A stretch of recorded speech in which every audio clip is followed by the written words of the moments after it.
Most law enforcement officers wear soft body armor to protect themselves physically on duty. But physical protection is only part of what it takes to face a violent adversary and win. Hello, I'm Chuck Remsburg, co-founder of Caliber Press and co-producer of the Street Survival Seminar. Today it's my pleasure to introduce one of America's most provocative and popular law enforcement trainers, Dave Grossman, who shares important insights into the mental component of officer survival. Dave is author of the Pulitzer Prize-nominated book called On Killing, son of a career law enforcer, former Army Ranger, and a specialist in helping officers develop mental body armor, what he calls the bulletproof mind. Your understanding and training in the physical tactics of survival, of course, are crucial when your life is on the line. That's nothing new. But trainers and officers alike too often give too little attention to the fact that in a gunfight, your brain is your most important weapon. And in this program, it is your brain that Dave Grossman trains to win. Over the next 2 hours, he prepares you mentally and emotionally for the challenge of defending your life. First, he discusses the predator mindset versus yours, what your adversary brings to the confrontation that you may not be expecting. Next, he explores the dynamics of combat, how the extreme stress of a life-threatening encounter affects your mind, and what you can do to best control your response. Then he looks at the realities of taking a life, what it feels like to use deadly force, and how surprises can sabotage your survival if you are not prepared mentally. And finally, he examines what you may face after the smoke clears, including different threats you may confront after your career ends. There was a time in this country when you could go 20 years without ever drawing your sidearm. That time has passed. Today, the violent world you work in makes new demands on your mental and physical skills, regardless of how long you've been on the job. Dave Grossman begins the sharpening of your bulletproof mind with a glimpse into the world you enter every time you put on your uniform and gun belt. It's a world you need to better understand, to go home safely at the end of every shift. Now, here's Dave Grossman. We're living in the most violent times in peacetime human history. The murder rate in America since 1957 has approximately doubled. Took a nice little notch down in recent years, but the bottom line is we're still at about double the per capita murder rate of what we had in 57. If you're looking at the problem across any period of time, you have to ignore the murder rate. Murder rate completely misrepresents the problem. Why? Because medical technology saves ever more lives all the time. A wound that 9 out of 10 times would have killed you in World War II. In Vietnam, you would have survived that same wound 9 out of 10 times. If we had 1930s level medical technology in America today, the murder rate would easily be 10 times what it is. So what you got to look at is not the murder rate, but the rate at which people are trying to kill one another off. The best measure across any period of time is the aggravated assault rate in America. And the assault rate has gone from around 60 per 100,000 in 1957 to over 440 per 100,000 by the middle of this decade. It is an explosion of violent crime that is absolutely unprecedented in peacetime human history. So step one, we understand the explosion of violent crime that's happening around the world. In Canada, now there's a great nation, right? Everything ought to be all hunky-dory in Canada. They've got all those great gun laws, right? And they've got this semi-paternalistic, socialistic government, and they've got limited racial problems, and they got the cold that drives all the riffraff off. Everything ought to be perfect up there. Well, in Canada, since 1964, the assault rate has gone up 5-fold per capita, and attempted murder, a classification we do not have, has gone up 7-fold just since 1964.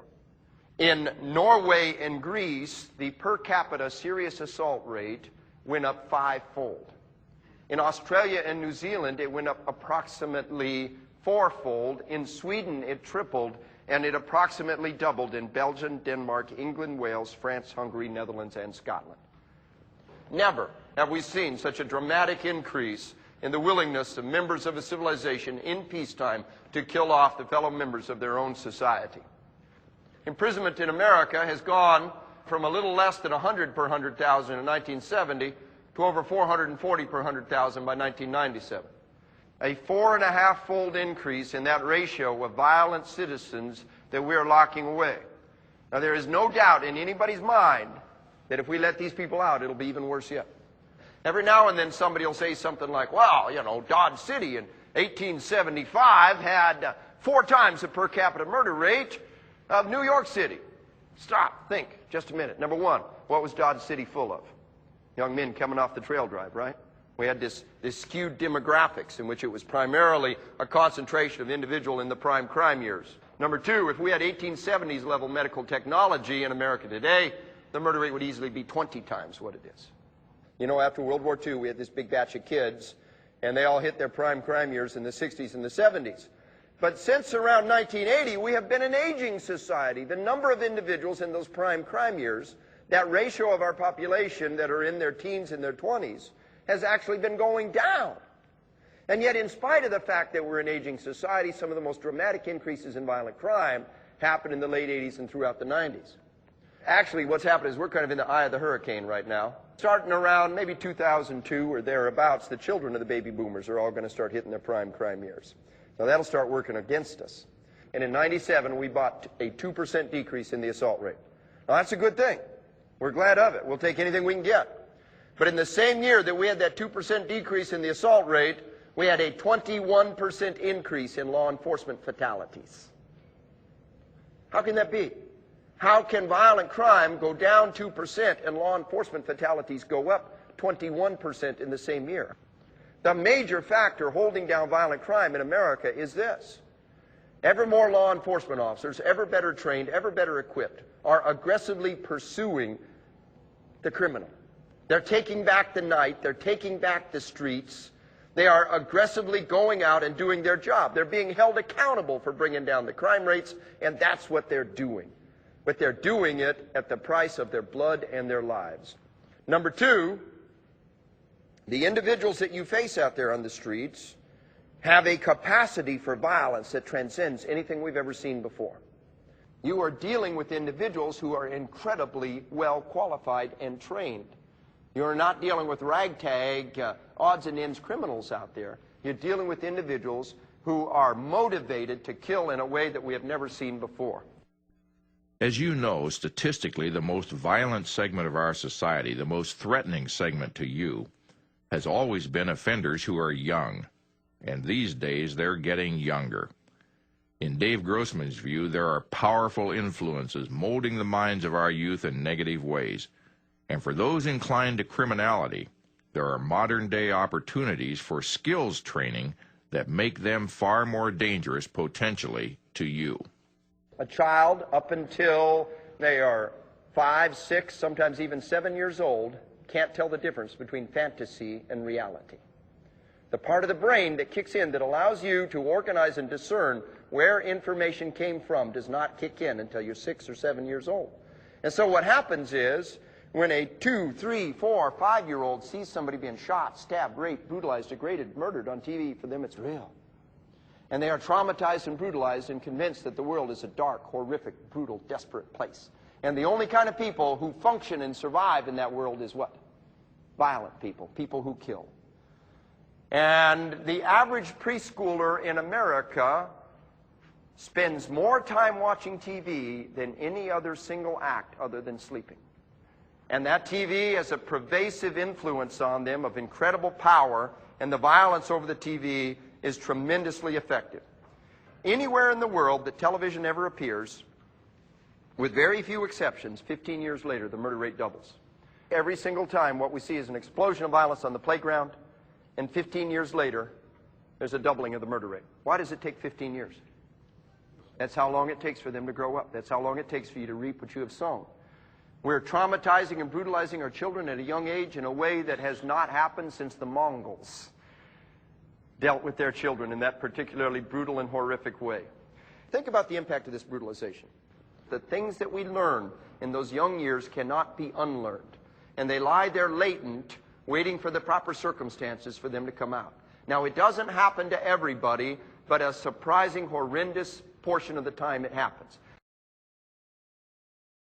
Let me quote from the Journal of the American Medical Association. Quote, the introduction of television in the 1950s, just the stuff in the 50s, caused a subsequent doubling of the homicide rate, i.e., long-term childhood exposure to TV is a causal factor behind approximately 1/2 of the homicides committed in the U.S., or approximately 10,000 homicides committed annually. They go on to say that if, hypothetically, TV technology had never been developed, there would today be 10,000 fewer homicides each year in the U.S., 70,000 fewer rapes, and 700,000 fewer injurious assaults. The American Medical Association said just a few years ago that the #1 healthcare emergency in America is media violence. Every single major medical scientific body in the world that has ever looked at this topic has come to the same clear-cut conclusion. The National Institute of Mental Health in 1982 assessed 2,500 scholarly studies from around the world and came to the conclusion that there is a clear consensus about the link between media violence and real-world violence. As the child gets older, and now we have the classical conditioning. Remember Pavlov's dog? Remember where you associate the bell with the food and the salivation and all that business? Well, what happens to the kids is this. They get to a certain age and they realize that it's not real anymore. They realize that it's not real, and they wonder how to respond, and they learn to laugh and cheer in response to it. They learn to associate pleasure with vivid depictions of human death and suffering. The Japanese were the real masters at this. What the Japanese would do is, in World War II, they would take out an enemy prisoner, a Chinese or an American or a British prisoner, and they'd tie him up to a stake, and then they'd have their young unblooded privates all gather around him, and one of those privates would take the bayonet, and they would bayonet this enemy prisoner to death. A brutal, horrific, long, tragic way to kill another human being. And while that Japanese private was butchering this individual, what did all the other privates do? They cheered and they laughed and they mocked his suffering. And then that night they were given the best meal that they've had in months, and the sake is shipped in and the comfort girls are shipped in. And they learned to associate human death and suffering with what? Pleasure. Pleasure. Now our children are sitting in the movie theaters and they're watching vivid depictions of human death and suffering. What do they do when they see somebody being vividly, horrifically, brutally murdered on the screen?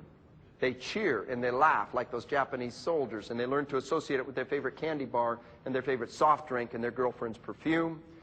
And they become systematically not just desensitized to human death and suffering, but they learn to actually associate it with pleasure.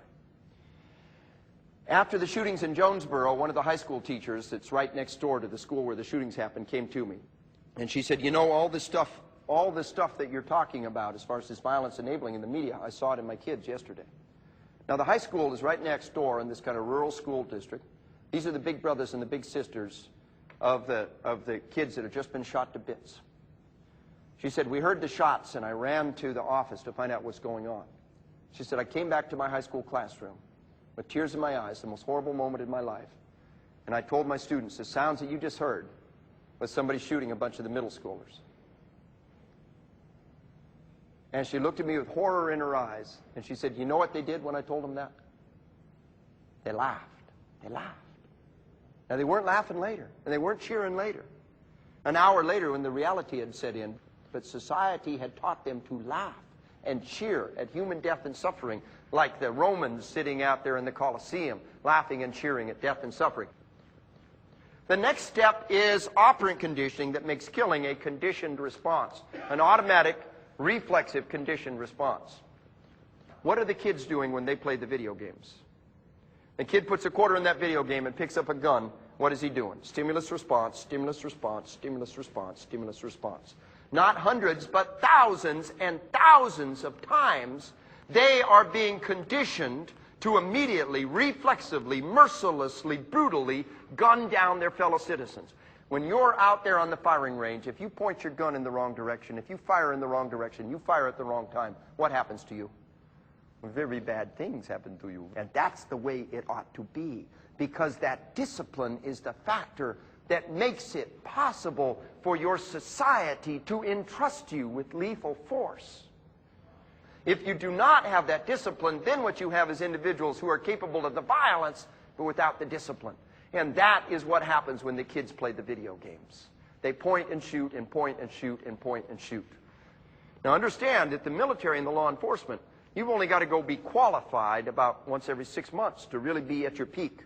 All you got to do is go fire 50 rounds once every 6 months, and the conditioning is there. Where the kids, they're doing these things weekly. These point-and-shoot video games, they're not video games, they're firearms trainers. Our only advantage as warriors has generally been in our training. But you know what?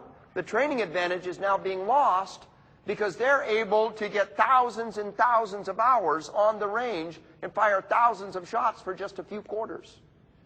Kids across America today have an immediate expectation that when they pick a gun up in their hand, they will kill. They will shoot. You know, as a hunter, you spend days in the woods and never fire a shot. A policeman, a soldier, spends weeks and weeks carrying a weapon around and never fires a shot. But the kids across America have this expectation that when they pick up a gun, the first thing they'll do is they will shoot, and they will shoot at what? Human beings. Now, I want you to understand how powerful and effective these things can be.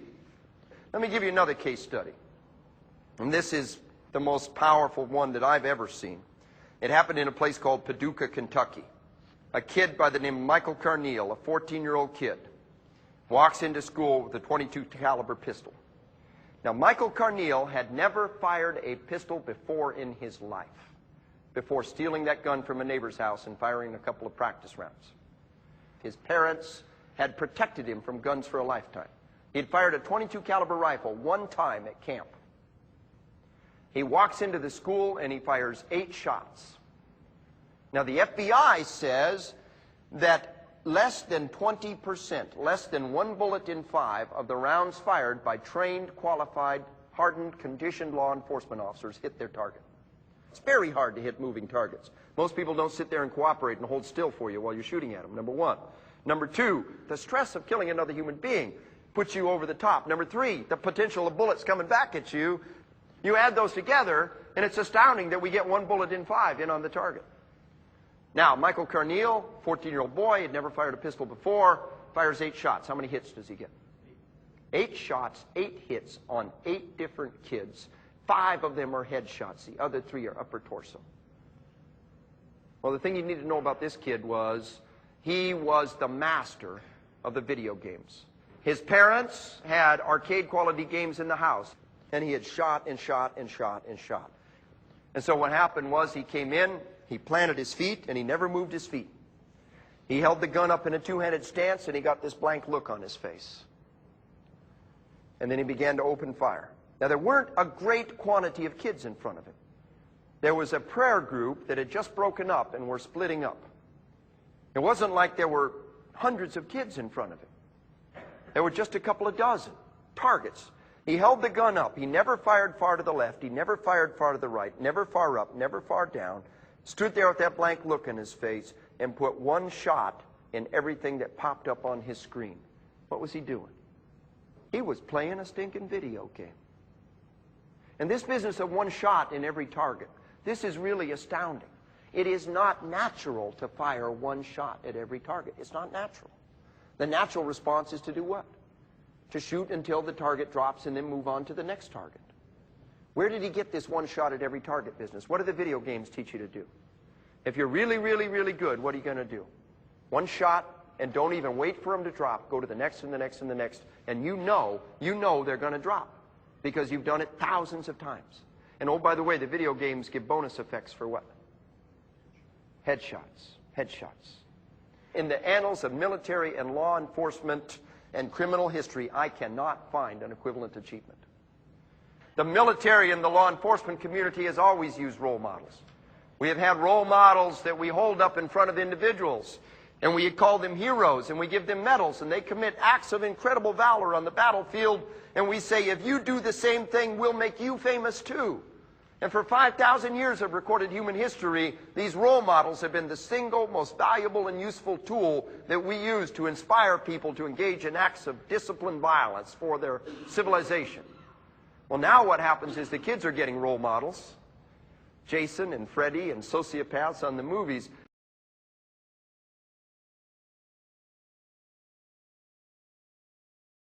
But then what happens is this. When the shootings happened in Jonesboro, the Japanese correspondents kept coming up to the Americans, and they kept asking, why are you putting those kids' pictures on TV? Why are you putting their names on TV? Don't you know about copycat crimes? It works primarily with teenagers and adolescents. They're very vulnerable to this. Obviously, they were predisposed to a certain degree, but essentially the thing that tipped them over the top is that somebody else modeled that behavior for them. In a place called Springfield, Oregon, there was a little kid who for weeks was walking around saying, somebody ought to do a Jonesboro here. Somebody ought to do a Jonesboro. Wouldn't it be cool if somebody did a Jonesboro here? And then one day that kid took a .22 caliber rifle to school and gunned down 24 kids. Any of you remember hearing about that toll booth incident? What happened was there were some kids that they poured gasoline in the toll booth and they lit the toll booth on fire and the toll booth exploded and the guy inside was burned over 80% of his body. And that was an immediate, exact copycat crime of a popular movie that was on the theaters during that time. There was another incident where a couple of kids watched Natural Born Killer 50 times, Natural Born Killers 50 times, and then this boy and this girl went off on a killing spree. So we've got the role models. We've got the operant conditioning, the classical conditioning, the brutalization, and we live in the most horrific and violent realm that our society has ever seen. Realize the effects of violent crime. Interpersonal human aggression is the universal human phobia. The one thing that almost every human being will have a phobic scale response to is another human being attacking you, assaulting you. Anytime the causal factor is human in nature, the degree of trauma goes through the roof. Think about it like this. You tell me now, what is the difference between a tornado that comes and tears your house apart and puts you and your family in the hospital? What is the difference between that and a gang that comes into your house in the middle of the night, beats you and your family into the hospital, and burn your house to the ground? Physically, the effect's the same. It's personal. I can take a handful of snakes and throw them into the average audience, and about 5% of the audience would have a phobic scale response, and it would go straight from their eyes to their feet, and they'd be out of there leaving a trail of body fluids behind them. But the rest of the audience would do everything from get out of the way to sell tickets, because that's what people do. I could have a pack of dogs and unleash them into an audience, and the dogs would be snarling and biting and ripping, and the majority of the audience would get out of the way, and about 5% would have a phobic scale response, but everybody else would do everything from calmly get out of the way to sell tickets, because that's what people do. But if, on the other hand, I started coming into the audience with a machete and started whacking on people, or I started chasing into the audience with a pistol and started shooting people, 98% of the audience would have a phobic scale response to that. Do you see? It is the universal human phobia. It is the ingredient that distresses people more than anything else. Think about this. 300,000 Americans this year will die slow, hideous, horrible deaths from cigarettes. That doesn't modify their behavior much, and it doesn't particularly motivate us to initiate laws to protect us from that threat. And yet just the presence of one serial killer or one serial rapist in a town of 1 million will change the behavior of an entire city. Just the distant prospect of interpersonal human aggression will modify human behavior more than the statistical certainty of a slow, hideous death from cancer. Do you see what we're saying? That is the realm that you live in. In the midst of this bleak picture, what Dave Grossman calls this astounding threat, there's a crucial role for you like never before. Law enforcement officers like you who strive to be exceptional professionals are needed to carry our country through the dark, hard, brutal days ahead. Dave calls these 5%ers by a special name. The only thing that is holding our society together is the warrior. I use the word warrior, and I use it without apology. Because if you're in a war, you are a warrior. Is there a war out there? Is there a war on crime? Is there a war on drugs? Are there people out there who have declared war on you? If you are in a war, then you are a warrior. There are only two kinds of individuals on the battlefield: warriors and victims. Decide now which one you are. Because what we need to do is develop the warrior skills, and only the warrior can survive in that environment, number one. Only the warrior can provide what our society desperately needs to sustain ourselves through these horrendously dark, desperate years. You have to study warriors, truly, truly, intimately study warriors. It should not be Dirty Harry. And I mean that in all seriousness. If your model is the law enforcement officer who breaks the law, who goes over the top, you're setting yourself up for some serious problem. The best way to get yourself a serious dose of post-traumatic stress disorder is to commit an atrocity or a criminal act. The goal is to have role models who stay within the rules. We've got a problem today, and a serious problem. We have a whole host of role models who go outside the bounds, who break the rules, who do things that are actually criminal acts. Think about it. It started with Dirty Harry, and it goes on and on. Think about Seven and Brad Pitt. Remember at the end of the movie, what did he do? He murdered the guy, right? Commits a criminal act. Think about L.A. Confidential. Remember the straight arrow cop in L.A. Confidential? And at the end of the movie, what does Hollywood say he, quote, had to do? Shoot the captain in the back with a shotgun. Those models are extraordinarily destructive, and if you incorporate them at some unconscious level, they'll be there when you want them the least. You've got to get positive warrior images. You can do it from history. The model that I want to give to you is the tradition of the knights, the paladin. You know, when you take that shield up on the left-hand side, you know what you're doing? That shield on the left-hand side goes all the way back 1,000 years ago to the time of the knights. We're talking about the new centurions in a new era, manning the new ramparts of a new dark age, who are going to sustain us through these hard times and make it possible for us to survive, who have dedicated themselves to the right, who have dedicated themselves to justice, paladins who go forth to perform the mission, warriors. Heraclitus in 500 BC wrote back to his city fathers. He was a warrior leader out there on the battlefield. And he said to them, of every 100 men that you send us, 10 shouldn't even be here. 80 are nothing but targets. 9 are real fighters. We are lucky to have them. They the battle make. Ah, but the one of them is a warrior, and he will bring the others back. That's the goal, my friends, is to nurture the warrior spirit in every single individual and to be the one who brings the others back. United States military officer watching his soldiers in a horrendous time under enormous stress and trying circumstances sat down and wrote these words. Dear God, where do we get such men? What loving God hath provided, that each generation afresh there should arise new giants in the land. Were we to go but a single generation without such men, we should surely be both damned and doomed. Think about that. Were we to go but a single generation without such men and women, we should surely be both damned and doomed.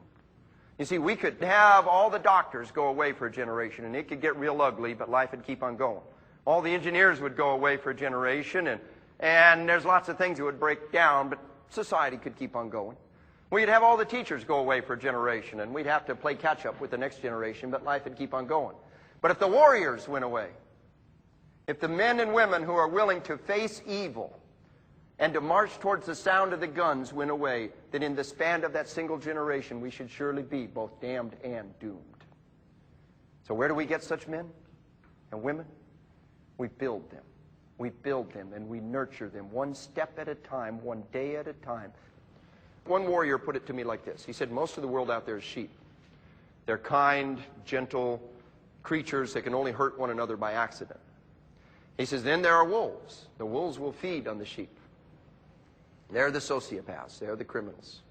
He says, and then there are sheepdogs. The sheep are a little leery of the sheepdog. He wanders around, checks the perimeter every night, barks at the moon. He would never turn his teeth on the flock, but he yearns for a righteous battle. And when the wolf comes around, nothing else will do, and the entire flock is sitting there trying to hide behind one lonely sheepdog as he faces down the wolves. We're talking about a creature who is capable of confronting and dealing with combat and sustaining themselves across the long haul. The goal becomes to be a sheepdog, to be a warrior, to be the one that is ready to respond to the threats when the time arises. What these warriors have to do is they have to face death and destruction. And the thing that distinguishes them from every other creature, from the fireman and the emergency medical technician and the other people out there on the battlefield holding our society together, is the fact that A, they march towards the sound of the guns, and then B, they return fire. Every Every other creature on the face of the earth flees from the sound of the guns, and the warrior advances to the sound of the guns.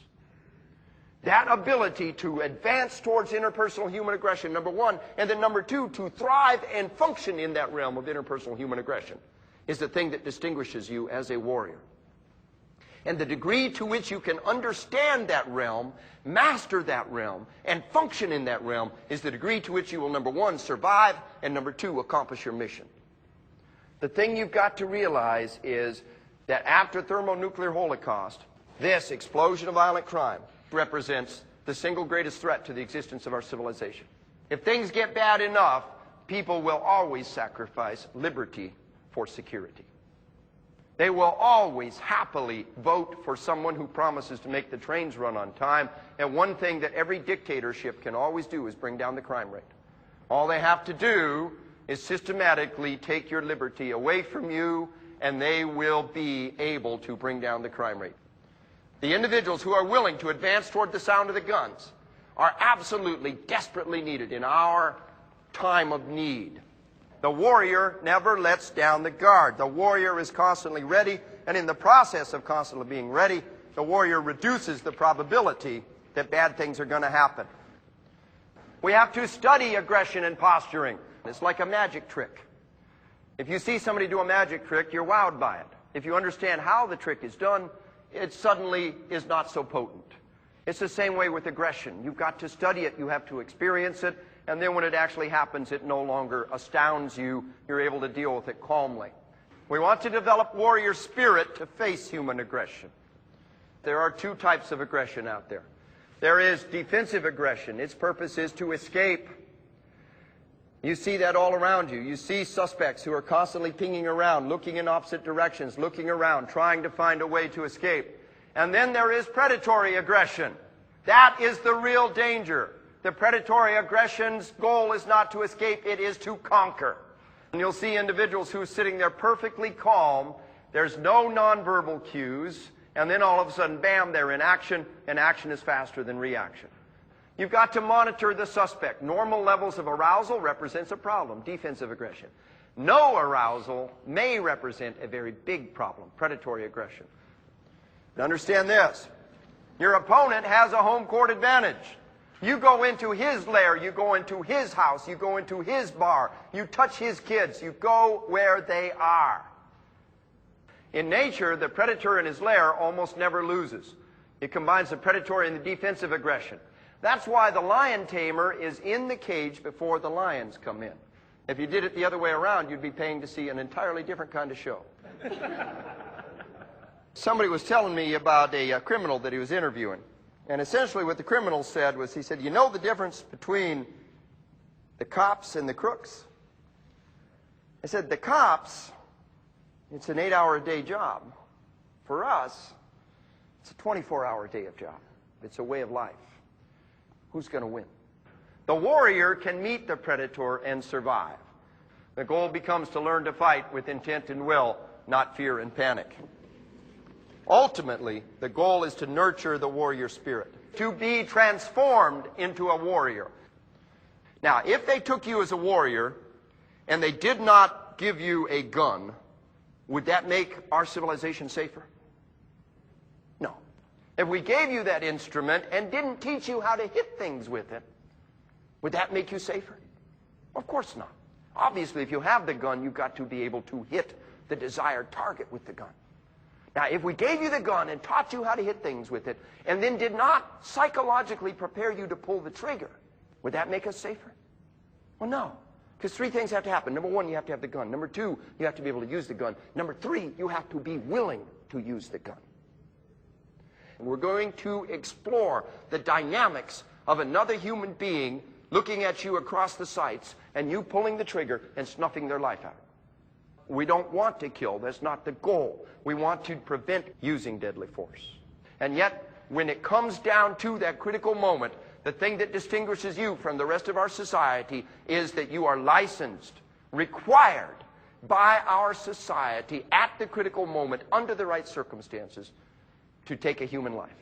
We don't want to kill. That's not the goal. We want to deter. And if we do not address that, then we have failed to prepare ourselves for the mission that lies before us and the task that our civilization has given to us.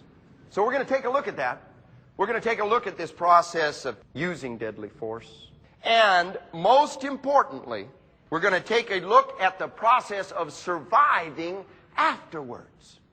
If you are to live and function in combat, you must understand all the dynamics that will happen in that realm. And so let's take a look at the realities of combat. What is that moment really like when you take a human life? You are facing a deadly threat right now. Your life is on the line. Can you act decisively and with self-confidence? Even if your actions ultimately mean that you take a human life, do you believe in yourself so deeply that you know you'll do the right thing? You want the answers to be yes. But to be absolutely certain at the moment of truth, you may need to address certain ethical and religious issues ahead of time. To survive, to really survive, you will need a commitment to defend yourself that is ironclad. Dave Grossman continues. When you actually kill somebody and the mystery of life and death flickers in front of your eyes, there is nobody, to the best of my knowledge, who has ever done it, who hasn't at one level or another said, you know, I'm going to have to face my maker for what I just did. I'm going to have to face that man's maker for what happened.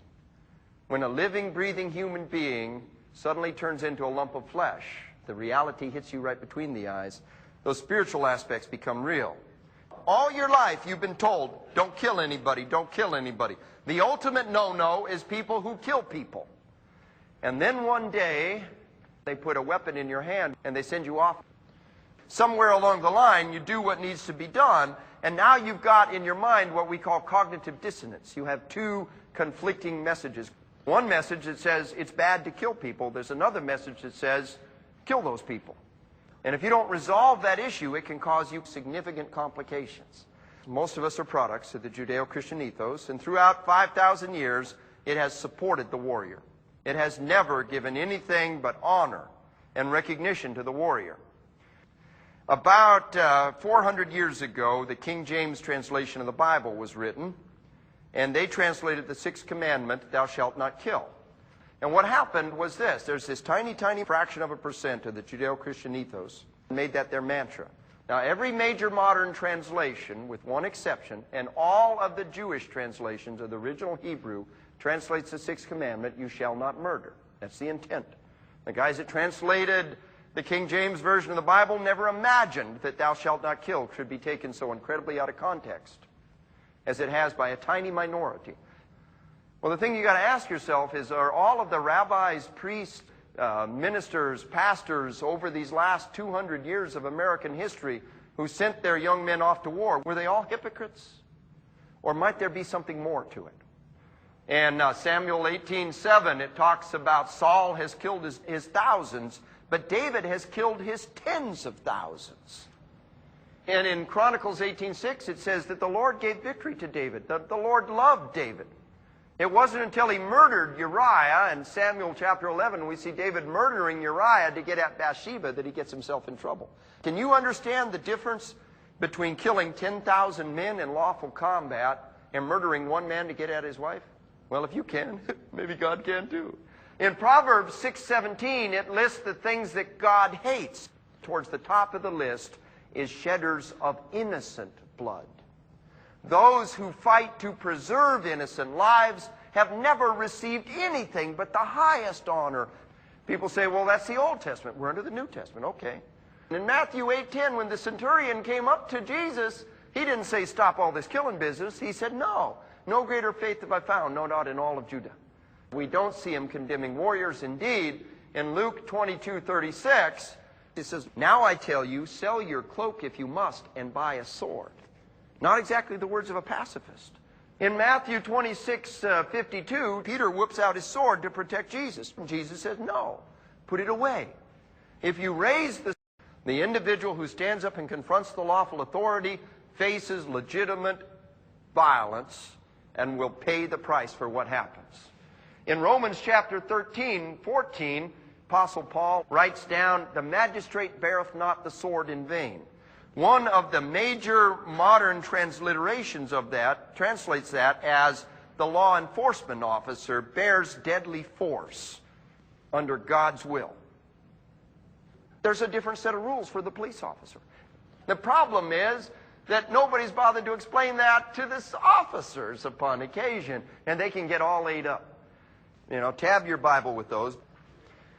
Now, when it comes to the concept of pulling the trigger, there are several things that I want to lay out in front of you. The first is the Portland Entrance Board question. In Portland, Oregon, among individuals who want to be police officers, this is the scenario that they present to them. You are a police officer. You are armed and trained. You come around the corner, and in front of you, you see a 12-foot-high chain-link fence with barbed wire on top. On the other side of that chain-link fence is a law enforcement officer, helpless, lying on the ground, and somebody is kicking them in the head repeatedly. What are you going to do? No, you pull your gun out, you say stop, he doesn't stop, you shoot him. End of story. Easy one. Next question. Well, given that scenario, among individuals who want to be police officers, 2 out of 10, 20%, cannot, will not, under any condition, say that they would shoot. Never. They try to work around it. They say, well, I'll climb over the fence. Doesn't work. It's barbed wire on top. I go around the fence. It goes all the way around. You can't go around the fence. I dig under the fence. Concrete, can't do it. I call the helicopter. Helicopter's busy. Even after all alternatives have been eliminated, still 2 out of 10 cannot say that they would pull that trigger. Now, these are wonderful citizens. We're glad to have them out there on our streets. But as law enforcement officers, there's a technical term for them. We call them disqualified. Recognize that one of the requirements in the job is the willingness to pull the trigger. One of the best compliments that I've probably run into in a while was from a law enforcement officer from down in the Southwest. He was a sergeant, and he said, you know, until I read your book, it never occurred to me to ask myself, can I kill someone? And I said, well, have you asked? He says, yeah. I said, can you? He says, sure. But you know what? The time to ask myself that question is not in the heat of battle. The time to ask that question and to resolve that issue is ahead of time. I said, amen, brother. And that's the concept. Ask yourself that question right now. Can I do it? Can I kill another human being? If the answer is anything other than yes, then I submit to you that you need to be finding a new profession. And you can't do what it is that society needs you to do. Because at the moment of truth, if you can't pull the trigger, then you might as well be an officer who refuses to carry a gun. Now, I'm going to give you one other scenario to show you how tricky this can be and how we can address it in training. This is the Nebraska simunition scenario. We're doing some work with this. We're taking trained officers from the State Patrol. They've been told that an officer needs assistance. Shots have been fired. They come around the corner, and they see an officer laying on the ground, prone, motionless, and somebody standing over his head with a gun pointed towards his head. And the individual says, I'm going to kill him. I'm going to kill him. He's a dead man. I'm going to kill him. Now, what do? Well, you got what you need to take your shot then and there. What about if the guy's got his back turned to you? If you're authorized to shoot him, you're authorized to shoot him anywhere. When we had the back turned among trained, qualified law enforcement officer in a great conservative Midwestern state like Nebraska, the majority would not shoot. They had to wait until the guy shot him in the head. Boom! And then the majority would go for the shot, but still a significant minority would not shoot until the individual was pointing the gun at them, and then it was action-reaction, and they lost every time. So we need to place ourselves in those scenarios, work our way through those scenarios, and build inside of ourselves the steely determination to do what needs to be done at the moment of truth. Let us assume that you have been properly trained and conditioned, and at the moment of truth you'll do the right thing. What you're going to do is you're going to pull the trigger, and how will it feel? In most circumstances, when you do that, what part of your mind is in control? The midbrain is in control, right? How does the midbrain feel about the fact that you have just dropped your target? It feels good. It feels darn good. You just saved your life. You saved your friend's life. You did your job. The midbrain is absolutely overjoyed with the reality of having survived. the enormity of the relief and the enormity of the satisfaction is significant. Now, the forebrain has an inclination to be pretty happy about it too. Again, you did your job, you saved your life, you saved your friend's life, you did what you need to do, and it's perfectly understandable you'd feel pretty good about it. But what tends to happen is this: there is that exhilaration. Nobody warned you. Nobody worked it through and understood the fact that the initial reaction to killing in combat is going to be an intense exhilaration. I hate saying anything is universal in human beings, but if there's anything I'm teaching you today that's probably universal, it's this. A Nebraska state trooper had had a shooting, and we called him the next day. "Are you all right? How'd it go?" He says, "Yeah, I'm fine. It was a righteous shoot." He said, "As a matter of fact, I'm a little worried how fine I am. Because last night, my wife and I had the best sex that we've had in months." All right? What I tell people is this. I say, look, there's not a whole lot of perks that come with this job, you know. When you run into one, just relax and enjoy it, okay? For a brief period of time, while that midbrain is in charge, it is going to be extremely happy that it's alive.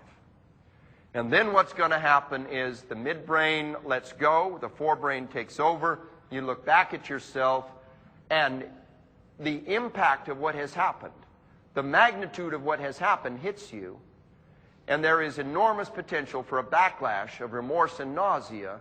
And part of that remorse and nausea is you look at yourself and you say, "My God, I just killed a man, and it felt good. What's wrong with me?" And then there is a lifelong process of rationalization and acceptance, and you work your way through. There is not necessarily any backlash of remorse and nausea among trained, qualified officers. They feel that satisfaction of a job well done. And then what happens to them is they feel a little bad that they don't feel bad. And you see, I believe what's happened is they have already bulletproofed the mind. They have already prepared themselves for the reality of killing. And they recognize the fact that, look, I did not put that man in front of my gun and make him commit a felony. I am not responsible for what that individual did.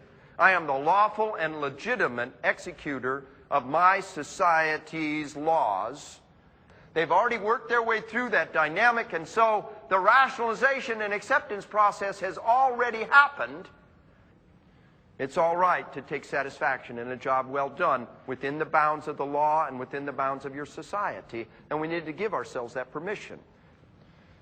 A Nebraska state trooper was telling me multi-car pileup. Dozens of people hurt, many of them dead, many of them dying. I'm in the middle of that. The medical support is 20 minutes away, and for 20 minutes, I'm it. I'm all they've got. I'm in charge. I'm going. I'm doing. I'm organizing. I'm rallying. I'm working. And he said afterwards, it hit me. When I had a chance to settle down, that little kid right there is dead. And his mom, she's dead. And I'm sitting here taking pleasure from this. What kind of a sick bastard am I? He said, but the reality is that what I'm taking pleasure in is the fact that his sister, she's alive because of what I did. And that couple over there, they're alive because of what I did. And that person over there, that arm, that leg is going to be saved because of what I did. And the reality is that you're not taking pleasure in the pain and the horror. You're taking pleasure in the fact that you are able to contribute at that point in time. And that's okay. Mixed in with the emotional aspects of taking a life are practical issues that demand your prior consideration and preparation. For example, what if your adversary fails to react the way you expect? What if the encounter occurs when you're off duty and your family is with you? Or what if your assailant doesn't fit your stereotype of someone desperate enough or crazy enough to try to kill you? Given today's culture, as Dave Grossman explains, the profile of the suspect placing you in deadly jeopardy may surprise you. The greatest danger in being attacked by a child and having to kill a child is simply the fact that you didn't. That's not what happened in the movies. That's not what people talk about. And so when it happens to you, the very fact that you did not prepare yourself for it makes you vulnerable. So you prepare yourself. You understand the dynamics and you prepare yourself for it. It can be a little bit hard. It's not something overwhelming. It's not something that you can't deal with. But if you thought about it, you'll be all right. Let me give you a scenario. You are a law enforcement officer in a town called Jonesboro, Arkansas. You're traveling back behind the West Side Middle School, and just on the other side of this little low hill, you hear shots coming. You bail out of your units and you race to the top of this hill, and down at the bottom of the hill, 25 yards in front of you, are an 11 and 13-year-old boy laying on their bellies, gunning down little girls packed together on the playground. Now, what are you going to do? You're going to shoot them. You're going to shoot them, and it'll be all right. You can do it. But the fact that you have anticipated that possibility means that when the time comes, you won't react out of fear. You'll react out of planning and preparation and competence. And it will actually reduce the probability that you'll do the wrong thing by virtue of the fact that you've anticipated it, because you faced that possibility ahead of time. Over half of all law enforcement officers die in what kind of situations? Low visibility environments. And you've got to be trained to return fire on a muzzle flash. And if you haven't been trained to identify and return fire on muzzle flashes, then we're not preparing you for the single most dangerous potential that lies before you. Learn to see, wham, wham, that muzzle flash, return fire, and keep shooting at that muzzle flash until the guy standing behind there has sucked up 2 or 3 rounds and decides, okay, he's done his job. Do people tend to conveniently, obligingly fall after you've hit them one time? Not necessarily. You want to fire until they no longer represent a threat. Now, in a heightened state of arousal, what will happen is you will fire till they drop. An extraordinarily well-trained, competent individual will be calm enough to fire until the gun drops. But that is rare, and that takes an extraordinarily high level of training. We want to talk about inoculation against getting hit, surviving gunshot wounds. All things are ready if our minds be so, according to Shakespeare and Henry V. And our minds have to be prepared for that terrible eventuality in which we actually get hit. The bottom line, don't panic. The fact that you are alive to know that you're shot is good. Think about it. In Knoxville, Tennessee, one of the officers there was a partner of a young officer who had just been in a shootout and is currently in the hospital. He had been hit 2 times in an engagement. He dropped down, and he remembered in the academy they had taught him that if you're alive to know that you're shot, you're okay. And that's what he said he remembered, and he was able to pull his weapon out and return fire and do what needed to be done, which was kill the guy who just shot him. Don't dwell on your vulnerability. Focus on your ability, your options, your training, your resources. Focus on the mission. A goal is what you need to keep on going. I present to you 2 clear-cut missions. Once you've been hit, there are only 2 options, more or less. Number 1, if the enemy no longer represents a threat to you, they're fleeing, they're leaving, they're going away, they've dropped their weapon, whatever the case may be. Or if you have good covering fire, such as in a SWAT environment where there are other people to take care of the bad guy, number 1, your option is to get yourself out of there and get to medical support. Don't make your friends have to go expose themselves to fire to come and get you. Get yourself out of there and get support. Number 2, worst case and most common scenario. Anybody who has it in them to shoot you once, by definition, has it in them to shoot you again. And most common, what happens is we've got an officer by himself or just him and his or her partner. They're in that situation, and what happens is they've been hit once and they drop. Now, you have got to train yourself, condition yourself to keep going. You've got to visualize yourself getting hit and continuing to fight. The goal is to tap the power of adrenaline and to say to yourself, now I will keep going. Real world situations. An undercover narcotics agent just made a buy from the bad guy. All of a sudden, the bad guy pulls out a gun and begins to shoot. This officer says, I pulled out my weapon, I started firing at this guy. I always thought when you shot somebody with a .45, they just kind of flew away. He says, I had to shoot this guy 5 times before he dropped. I shot him 3 times before he was even conscious of the fact that I was shooting at him. Later, on another day, in another engagement, that same officer was shot. He was down on the ground, and he said, as they were coming to me to kill me, I said to myself, get up, get up. If he could do it, I can too. And that's the goal of the matter. How many gangbangers have you ever heard of that sucked up half a dozen 9mm rounds and kept on going? The goal is to understand that if they can do it, I can too. And the way to get yourself into that mode is to visualize yourself getting hit and continuing to fight. Do it right now. Visualize yourself getting hit. Visualize bullets sinking into your body and you continuing to drive on. That becomes the goal. One officer, he'd been shot twice. One round went through the lung and the other round was in the thigh and hit the bone. He was laying in the back of the bus trying to process what's happening to himself. He's got this kind of existential philosophical debate about why doesn't the one in the lung hurt and the one in the leg hurt so awful bad? And in the midst of that, he suddenly realizes that, hey, I've got other things to worry about because the SOB who just shot him is coming down the bus to finish him off. And he says, I'm not going to die in this dirty bus.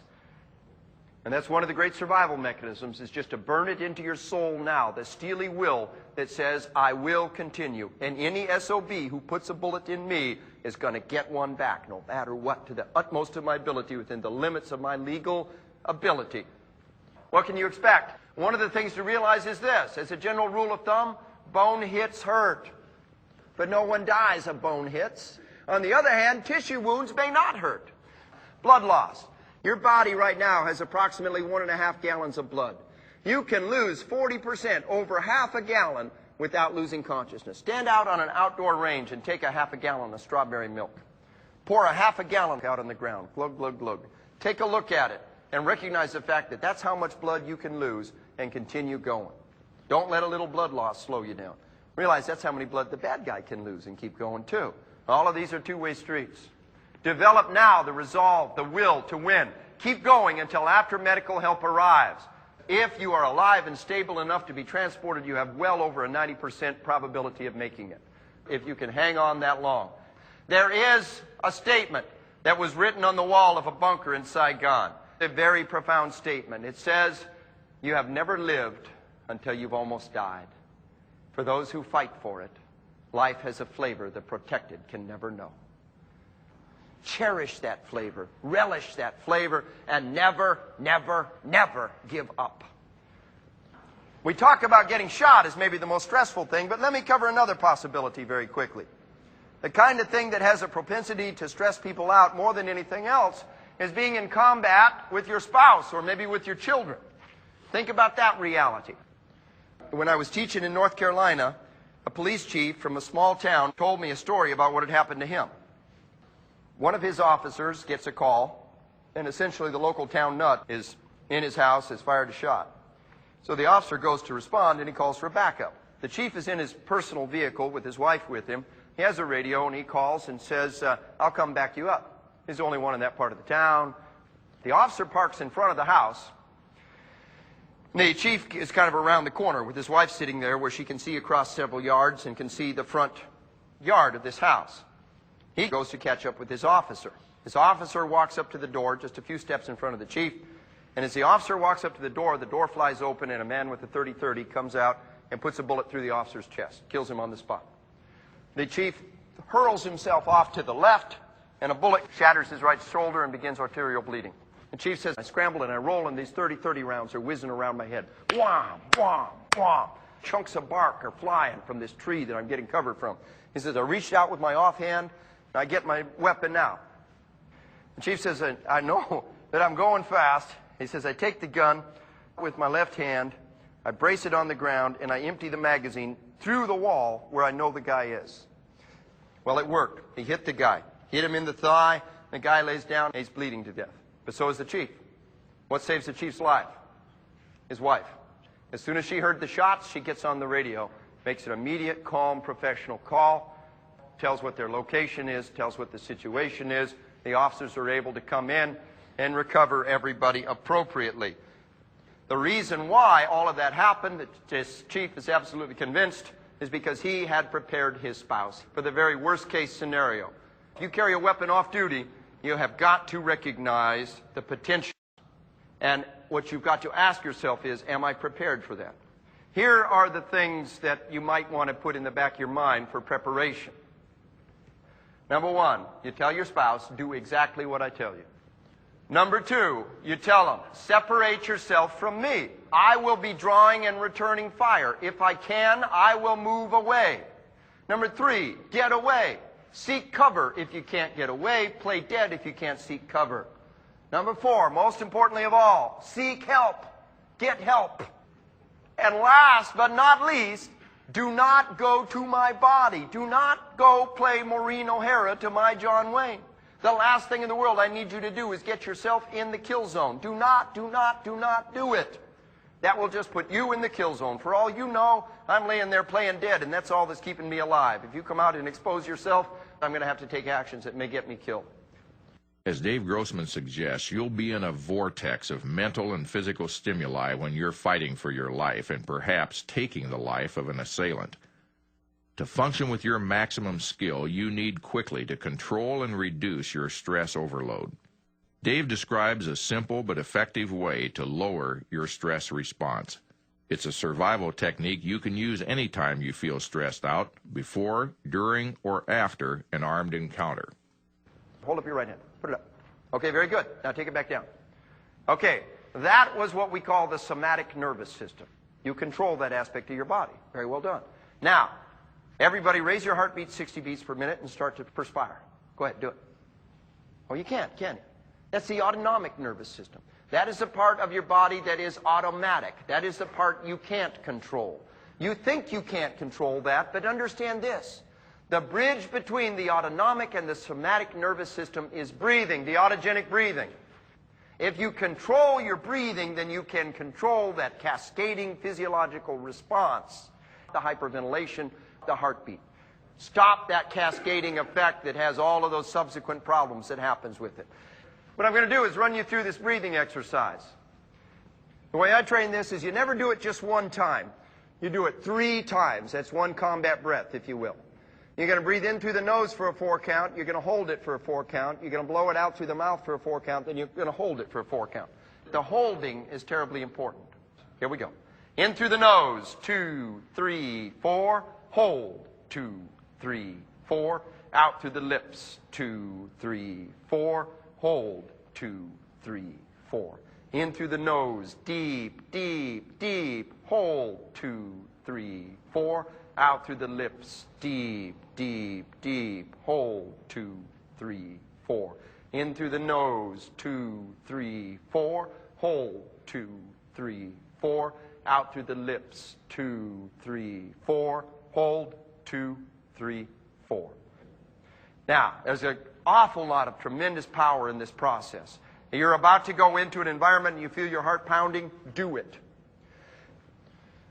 What do you do when you're in a combat situation and you're trying to get a shot and your eyes are fogging over and you can't make it work and your heart is pounding in your throat? You're in the middle of a combat environment, you feel your heart pounding, use the breathing. Control yourself. I was training the law enforcement trainers at the Louisiana Post, and one officer came up and told me how he had a heart attack. His wife and his doctor were watching him in the ICU, and with 3 breaths, he lowered his heartbeat from 80 beats per minute to 40 beats per minute right there in front of his doctor's eyes. This is powerful stuff. Another officer was telling me about a situation. 2 years ago, I taught him this stuff. He comes up to me. He says, Colonel Grossman. He says, let me tell you what happened to me. It's in his personal vehicle, and it flips over. One leg was broken and one lung was crushed. I said, what'd you do? He said, well, I began to panic. And then I remembered what you taught us. And I began the breathing. In through the nose, 2, 3, 4. Hold, 2, 3, 4. Out through the lips, 2, 3, 4. Hold, 2, 3, 4. He said, you know what? It worked. It worked. And he said, I was able to calm down. I said, great. I said, what did you do? He said, well, I reached over, turned the radio on, and waited for someone to come get me. And they did. They brought the jaws of life. They pried the car apart. They got me out. They said if I'd have tried to struggle, it probably would have killed me. Over and over again, we see this dynamic. Attitude is contagious. We all know that. Panic is contagious. Calm is contagious. If you can remain calm in the midst of disaster, you can be the rock that everybody else will anchor to. After your mental and physical peak response is past, after the immediate crisis is over, you enter a new phase of combat survival with a new set of demands. You cannot energize all of those resources without paying a price, and that price is a backlash of exhaustion. Now, we can understand how that can happen. Anybody here ever see a basketball team or a football team do a really great job in the first half, and then they come out in the second half and it's like they're a different team? The exhaustion that happens after combat is of enormous magnitude. Napoleon said that the moment of greatest vulnerability is the instant immediately after victory. Why? You relax, you let your guard down, and now you are incredibly vulnerable. Remember the incident in Florida? 2 detectives arrest the guy, put him in the back of the car, and start taking him home. And what happens?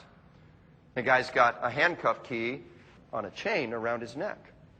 He unlocks his handcuffs, he grabs a weapon and kills both of those officers, goes on a chase, another officer dies. Horrendous event. To a large degree, one of the things that happened is because the officers let their guard down. How do we prevent that physiological process of letting your guard down? You do not let your guard down. You are going to execute in combat the way you do in training. When a SWAT team goes through the objective, you sweep through the objective, you secure the far side, and then you send somebody back and you do another search. Because very often you'll miss things the first time. You do what we call consolidation and reorganization upon the objective. When you have completed an operation, you don't let your guard down until you have total security. Oftentimes what we look at is we look at what we call ACE. Ammunition, reorganization of ammunition. Making sure that you've got ammo. Casualties, you deal with any casualties. That's ammunition, casualties, and equipment. Make sure you have all your equipment. Make sure that nothing's been lost. If you're in any kind of a hot environment, dehydration can have a tremendous effect, and you've got to deal with fluids. So sometimes they say FACE. You got fluids, ammunition, casualties, equipment. And you consolidate on the objective, you deal with that, the tempo stays up, you're alert, you're ready to go. Once you're sure that the objective is secure, then and only then might you start to come off of condition red and go ahead and get yourself ready to be in a little bit lower readiness level. And those who have to deal with the suspect continue to sustain themselves all the way through. Another thing that we always try to do is we have a reserve. A group of individuals who do not see the battlefield. They do not see the battlefield. They do not become physiologically aroused. And then you've got a group of individuals who can deal with the situation. Maybe they're the one that goes ahead and takes the suspect in. They're the ones at that critical moment that go back in. One of the things that the sniper community is teaching extensively is that whoever shoots someone never goes to the body.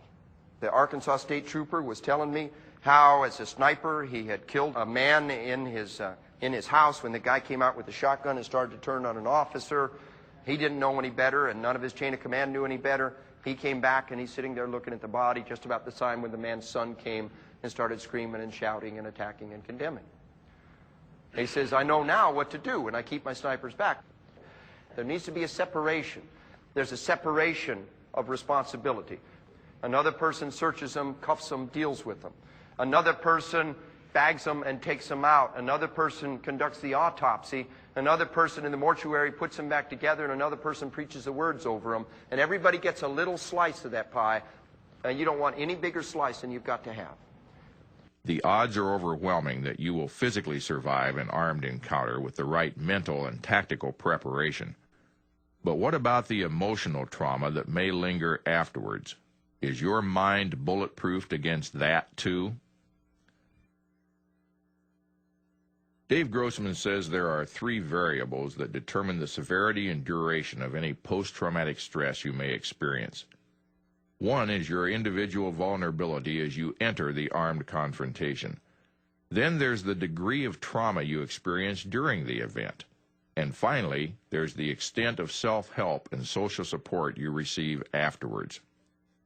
The principles that Dave has already discussed for bulletproofing your mind can help you reduce your pre-event vulnerability and the negative impact of the event as it's occurring.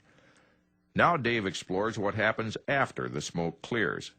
He explains multiple potential threats to your emotional well-being and offers guidelines for your handling them successfully. First, the sensitive issue of surrendering your sidearm. You're out there on the scene, and you're out there in public, and you just used your weapon to defend your life, and now you turn that weapon in with the blood splattered all over it. How do you feel? Naked. That's the word that keeps coming up, naked. Some of the departments have procedures where there's a direct exchange right there on the spot, and that's valuable. A sergeant, a lieutenant, a captain, the chief puts a hand on their shoulder and talks to them for a little while, makes sure everything is okay, and then says, did you turn your weapon in? Yeah. And then that individual reaches down takes their weapon out, hands it to the individual, and says, "Here, take mine." That is an awesome gesture that has great, great power in it, that helps the individuals to sustain themselves over the long haul. Another officer who has survived a violent encounter emotionally can help guide you through the post-event recovery. Dave recalls a young officer involved in a horrendous shooting in Florida. One of the SWAT team members who knew this guy showed up on the scene and said, "I'm going to stay with you. I'll be with you all the way through this. We can't talk about the case. We can't talk about the event or the shooting. We'll talk about everything else. I've already been around this block. I'm going to stay here with you all the way through it. And you won't have to do anything alone." That has incredible power. It ought to be formalized in an organization. There ought to be the peers who come and provide that peer support right from the beginning. So you try to avoid thoughts about the trauma. Try to not think about something. Go ahead. Pick something and then not think about it. You can't do it. You turn your mind in knots trying to not think about it because you don't know how to deal with it. You'll try to avoid activities, places, people that will help you remember the event. And then what will happen is you'll have a difficulty recalling aspects. You'll repress memories. You'll have a diminished interest in things you used to enjoy. You just can't trust your emotions, and so you cut off the things that cause any emotion, including joy. And you take the joy out of your life. You can't deal with your emotions, so you cut yourself off even from love at the time that you need it the most. And then what happens is, as a result of that, your mind is all tied up in knots, and you have difficulty falling asleep. Because the nightmares come when you're sleeping. You don't deal with the memories while you're awake, and they will come out while you're asleep. And therefore, you don't want to sleep. You have sleep difficulties. You have irritability and outbursts of anger. What happens to you is you don't deal with your emotions on a daily basis. You dam your emotions up inside of you, and then the dam bursts, and they come out in outbreaks of rage and anger. You have difficulty concentrating because your brain is tied up in knots trying to not think about things. You've got the hypervigilance, the exaggerated startle response. All of us have nuts and bolts of this stuff, but if it lasts at least a month, and if it causes significant impairment or distress in some important part of your life, you've got post-traumatic stress disorder. There are a couple of physiological factors involved here. One important physiological factor is food. If you are malnourished, it can increase the possibility of post-traumatic stress disorder. The dynamic of food to calm down an individual is of great power. You don't want caffeinated coffee. This is not a step in the right direction. And you don't want great sugary substances. But if you can sit down and ingest food and participate in that process, you can get the midbrain, the little animal inside, tied up. Another factor is dehydration. Dehydration can make you exceptionally vulnerable. Finally, there is sleep. Absence of sleep is a tremendous, tremendous factor that will predispose you towards post-traumatic stress disorder. We got people out there that say, "Oh, I only need 4 hours of sleep a day. That's all I ever need." Well, that's like somebody standing up and saying, "Well, I only need a pint of water a day. I only need 100 calories a day." What a joke. Get that good 7 hours of sleep every night. Sustain yourself across the long haul. Immediately after an armed encounter, your memory of the event may be incomplete at best. This has been true for many officers. Dave offers suggestions for easing this temporary frustration, restoring your recollections, and learning from the event. And so what will happen is your memory retention immediately after an event will be low. After a night's sleep, you will regain quality information. You can expect to add information after a night's sleep. And the location will provide what we call memory cues.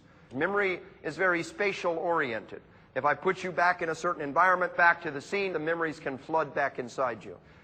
The group debriefing provides the best input for the reconstruction.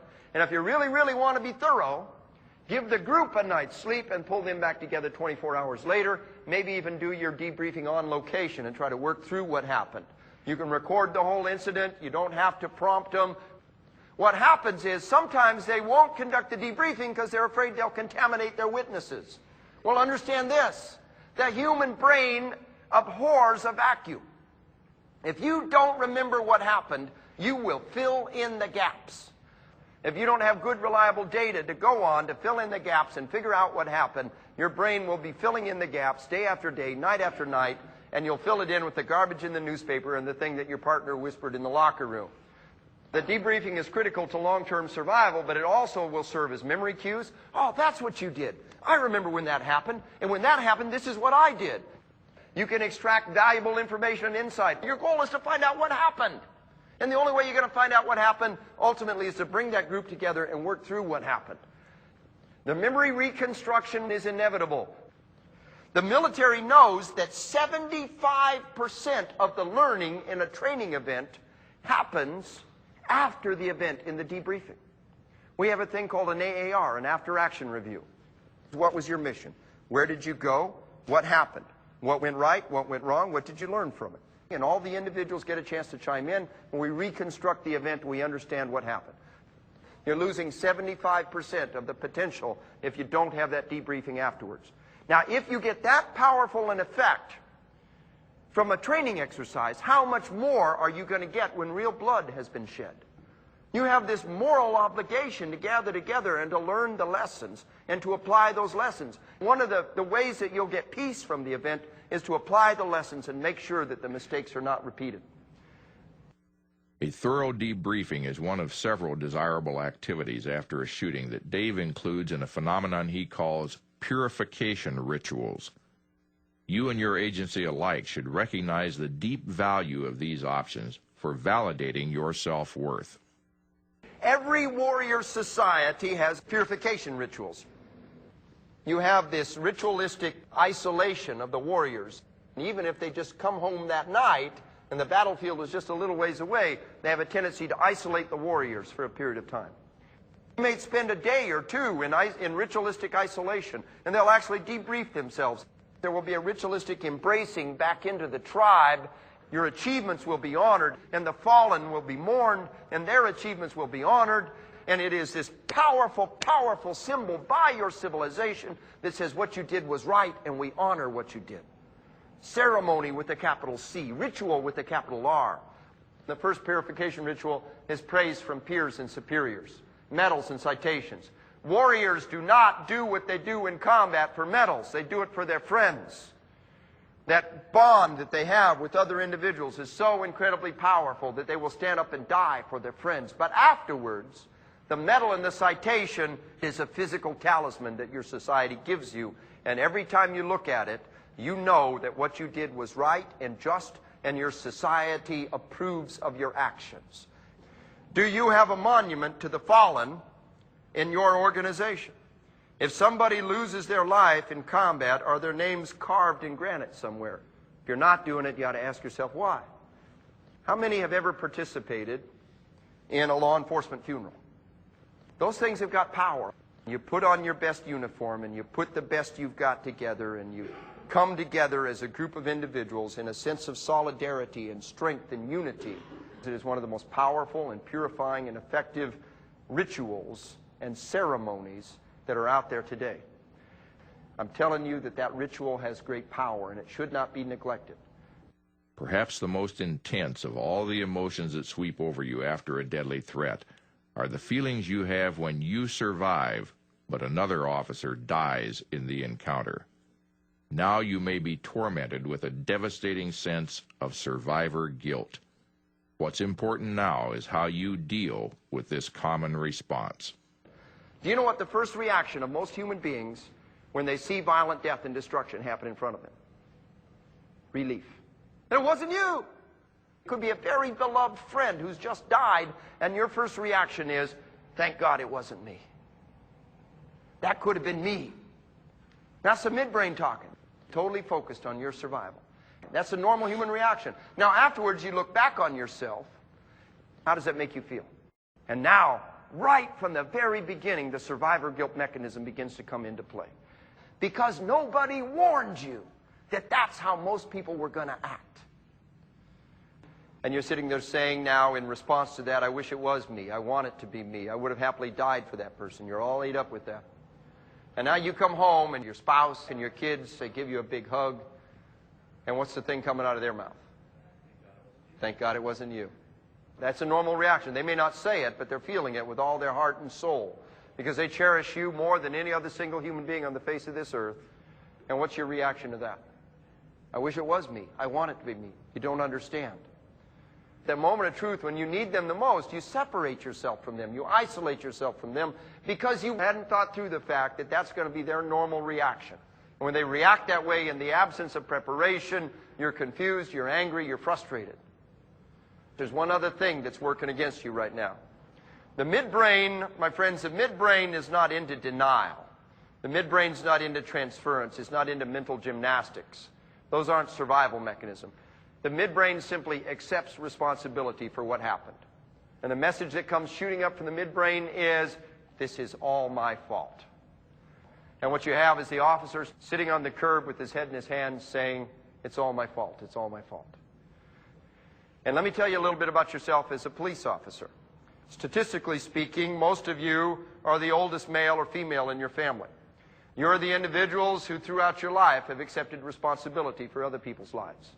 You're the individual who by your very nature and by your training will stand up and accept responsibility.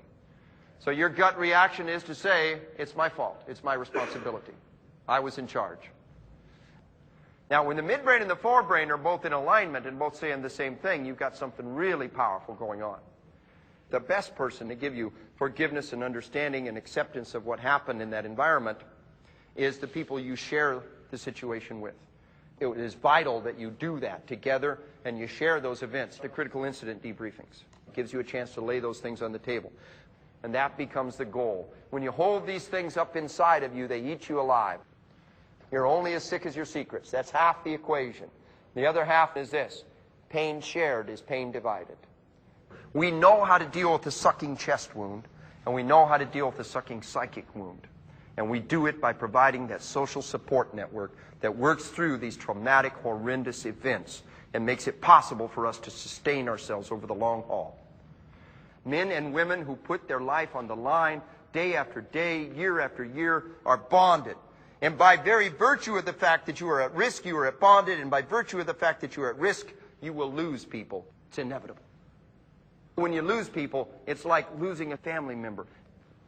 There are two tools that I give you to help you prepare yourself ahead of time. The first tool is justice, not vengeance. Understand this, you are sworn to justice. Vengeance, illegal acts, criminal acts, these are the things that will set the foundation for post-traumatic stress disorder and sacrifice not just yourself, but your wife and your children. Whoever it is that you're avenging did not want you to pay that price. The second factor that I want to address is life, not death.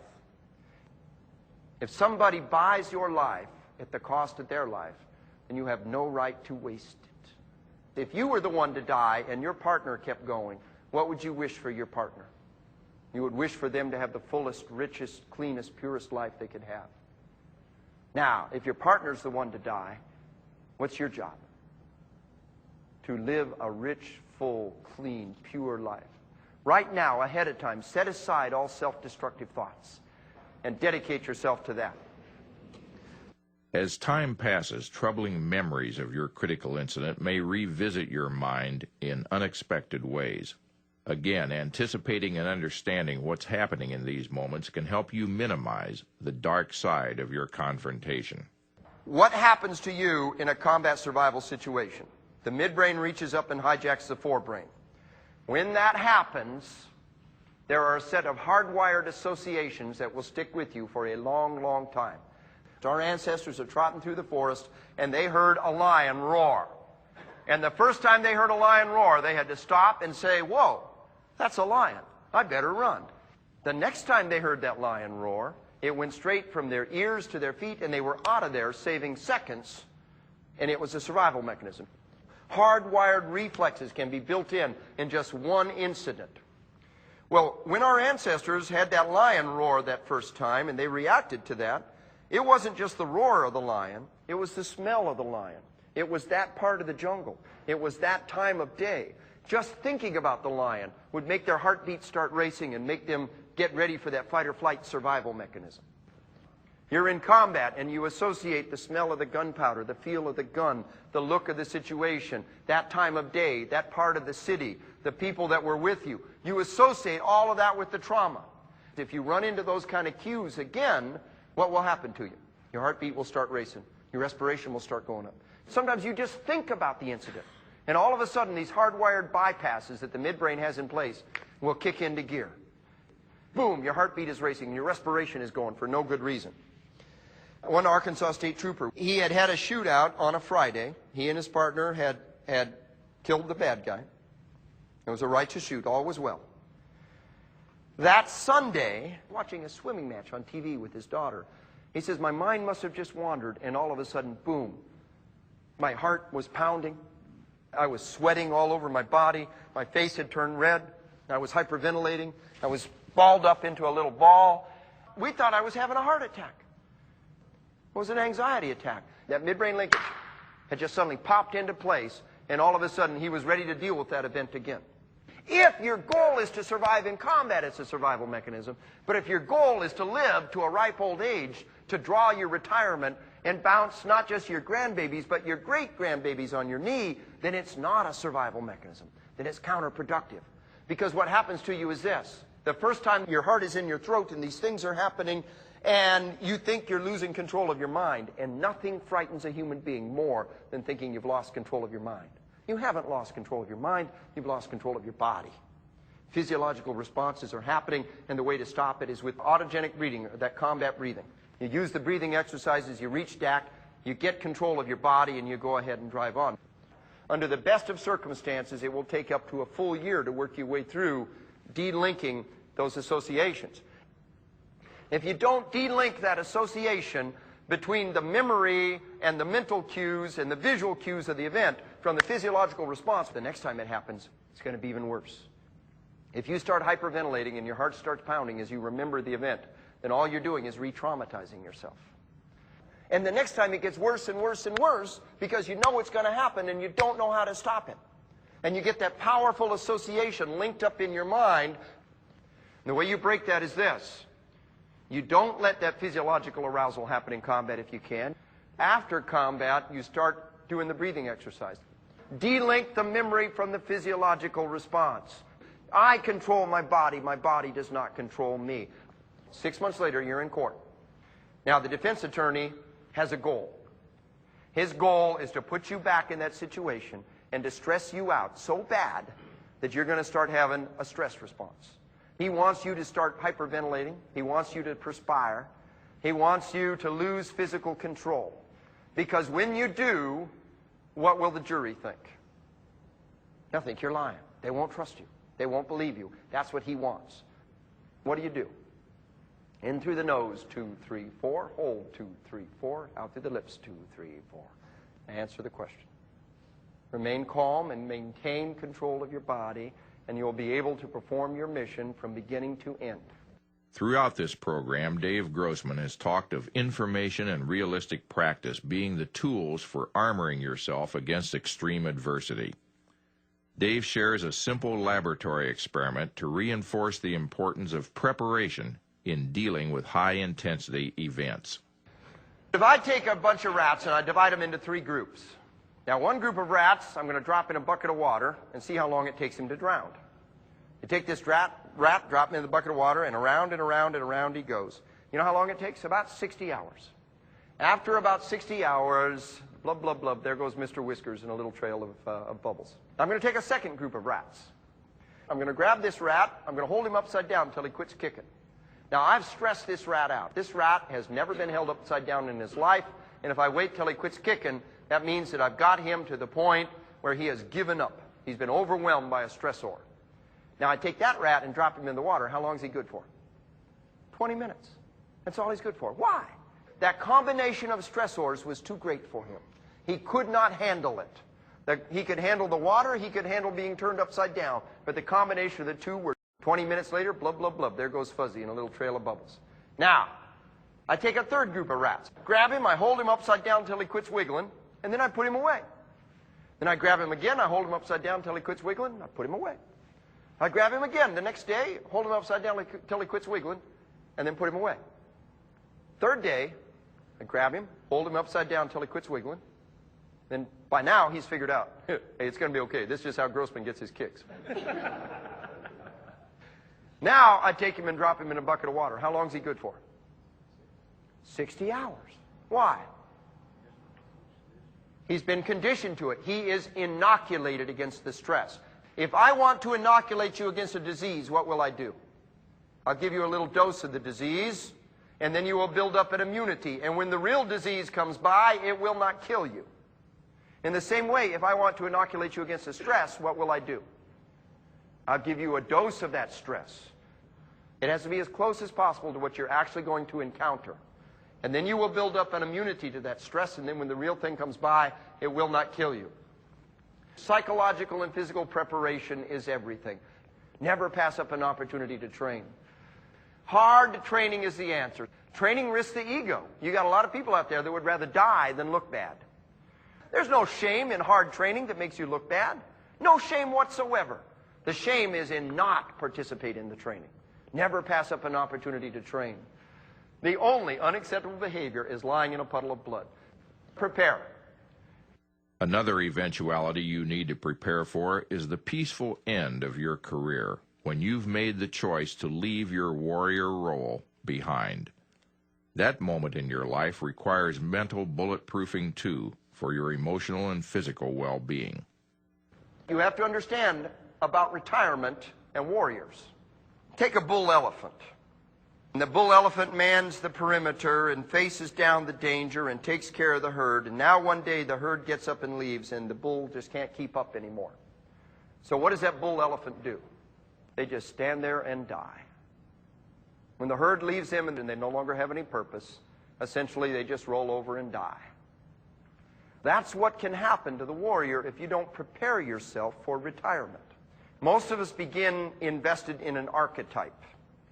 Now, archetype is like a model that you channel your energy into. Now, archetype is the warrior, the hero. But as the warrior grows older, they have to transition their archetype. You can transition into the warrior trainer, the sensei, the wise old man. You can transition into the healer. And you can get into the critical incident debriefing, and you can be the one that helps to carry the others home. Somewhere down the line, you have to be prepared for a transition. You're not always going to be the one that simply walks the streets and does the jobs. And if you retire and there's no more streets to walk, making that transition can be hard. There are 3 ingredients that are critical to a successful retirement. Number 1, you have to have a social support network outside of work. If your friends are at work and everything you live, eat, drink, and breathe are at work, and then one day you leave that environment and you've left it all, and you've lost the most important thing of all, that social support network. Number 2, continue to contribute. It can be volunteer work. It can be political work that the guys on duty can't do. You can be the one that goes to the police academy once a year and talks about the particular event that happened to you, and you're able to take your experience and apply it so that the young warriors will learn about that. Finally, you need to have a plan. Just simply sitting on the dock and doing nothing but fish can get boring real fast, and if you don't have the ability to do anything else, it'll kill you. You've got to have a plan to pull yourself on beyond that. Maybe your plan is to go and visit all 50 states in America in your motorhome. Maybe your plan is to build a house. Maybe your plan is to start a business. All of that's cool. But if you don't have a plan, it'll eat you up. So you need to have a plan. You need to continue to contribute, and you need to be able to have a social support network outside of your work environment, and all of those things have great power. Remember that. You're in a marathon, not a sprint, and the goal becomes to sustain yourself for the long haul, to carry yourself all the way through that long, hard, desperate battle. Think about the things that will sustain us across the years and after our retirement. Now, I got one last war story to make it all come alive to you. It happened on Christmas Eve in 1944. During the Battle of the Bulge, the Nazi SS elements had broken through the American lines, and the Americans are fleeing back in terror. And my old unit, the 82nd Airborne Division, is brought out of reserve, and the paratroopers in the 82nd marched day and night for 3 days through the little roads coming into the Ardennes forest. They formed blocking positions, and they had the mission and the authority and the responsibility to rally the fleeing Americans and to stop the Nazi advancement. There was an American tank, 30 tons of depth, fleeing down the road. One lonely paratrooper walks out in the middle of the road. He's got hollow, sunken eyes and 3 days' growth of beard, an M1 Garand dangling from his hand and a bazooka over his back, and he walks out and he stops the tank and he looks up at the tank commander and he says, "Buddy, are you looking for a safe place?" The guy says, yeah. He says, then get behind me, because I'm the 82nd Airborne Division, and this is as far as the bastards are going to get.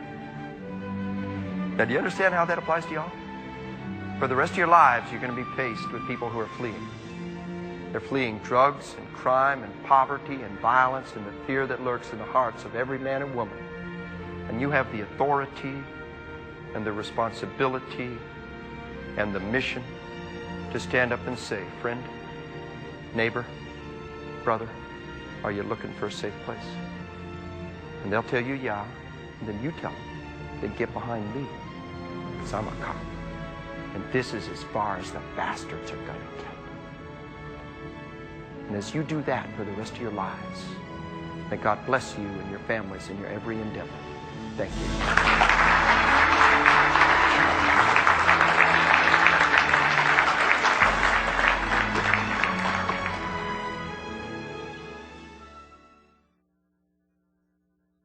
When the action of an armed encounter heats up, so do your body and your mind. How you respond to what happens within you can make the difference between your surviving or your becoming another name on the law enforcement memorial wall. In this portion of the program, Dave Grossman explains the process of stress inoculation as an essential part of bulletproofing your mind. He begins with important findings from a research project he's involved in. Heartbeat monitors are attached to officers who are in simulated combat conditions where they are facing another human being who is intent on killing them. What we're getting is heartbeats that are astounding. What we get is we get heartbeat spikes up to 300 beats per minute. Now that is devastating. We get sustained heartbeats well over 200 beats per minute in many situations in the first engagement. 60 to 80 beats per minute is your normal resting heart rate. And these are very crude figures. For different people, they would vary a lot. 60 to 80 beats per minute is where most of you are at right now. Around 115 beats per minute, you're getting an effect called vasoconstriction. Vaso means veins, right? The veins are the ones that run around the outside. Constriction means they shut down. The arteries are going to open wide open. You're going to hyperventilate, and you're going to fill your muscles full of hyperoxygenated blood. This has two effects. Number one, that incredible burst of strength that becomes possible for brief periods of time. Number two, it has a second survival effect, which is that you can take significant wounds on the perimeter and not have much bleeding. Our bodies are designed to fight off wolves and tigers and slashing, clawing, biting creatures. And we can take some significant wounds out on the perimeter while these veins are shut down and not have much bleeding. A law enforcement officer was telling us about he and his three other officers are in engagement. The engagement is over. They're checking one another out. And the one officer has a hole through his shirt sleeve. The guy said, well, I think maybe you were hit. You got a hole in your sleeve. So he picks up his shirt sleeve and he takes a look at it. There's only like a little pucker right here and a little pucker right there where it had gone through the outside of his shoulder. And he looks at it in confusion and he says, well, I guess it missed me. And as he says that, all of a sudden the wound opens up and begins to gush blood. Now what happened? He relaxed, the vasoconstriction stopped, and the vasodilation began. Because understand, one of the backlashes is going to be the opposite effect. And you'll have vasodilation and tremendous potential to lose a lot of blood after the situation. If you don't have a pressure dressing, a nice big thick piece of gauze that you can slap over a wound and sock down just like a combat pressure dressing, then you don't have what you need for the moment of truth. And the only piece of first aid equipment, every wound. And that's the only piece of equipment that is absolutely critical for survival in that situation. And for a brief period of time after combat, there's a grace period when you can tend the wound. This vasoconstriction has another effect. Remember, for survival purposes, it gives you great strength and it limits your bleeding under certain circumstances. But there are always other aspects to it. And one of the aspects is this. It starts causing you to lose your motor control. All of us have been out on a cold day and we lose control of our fingers. Do you know why? Because the cold is causing vasoconstriction in your hands. And you're losing your manual dexterity. Around 115 beats per minute, that vasoconstriction becomes so severe that you begin to lose some of your fine motor skills. You can't write a report at this level. That's okay. Because between 115 and 145, your optimal survival and combat performance level, your complex motor skills, your visual reaction time, your cognitive reaction time are at their highest. But as your arousal gets higher and higher, your performance level starts to drop off now and get worse and worse. Above around 145, what happens is your complex motor skills begin to deteriorate. Your ability to load a magazine or to change channels on a radio or something like that begin to deteriorate. Then around 175 beats per minute, somewhere roughly in that area, and getting worse as it gets higher, a set of extraordinarily powerful, catastrophic processes begin to come into play. Above 175 beats per minute, the only thing that works well is your gross motor skills. That's running or grappling like a great big hairless, clawless bear. That's all we've got that works well.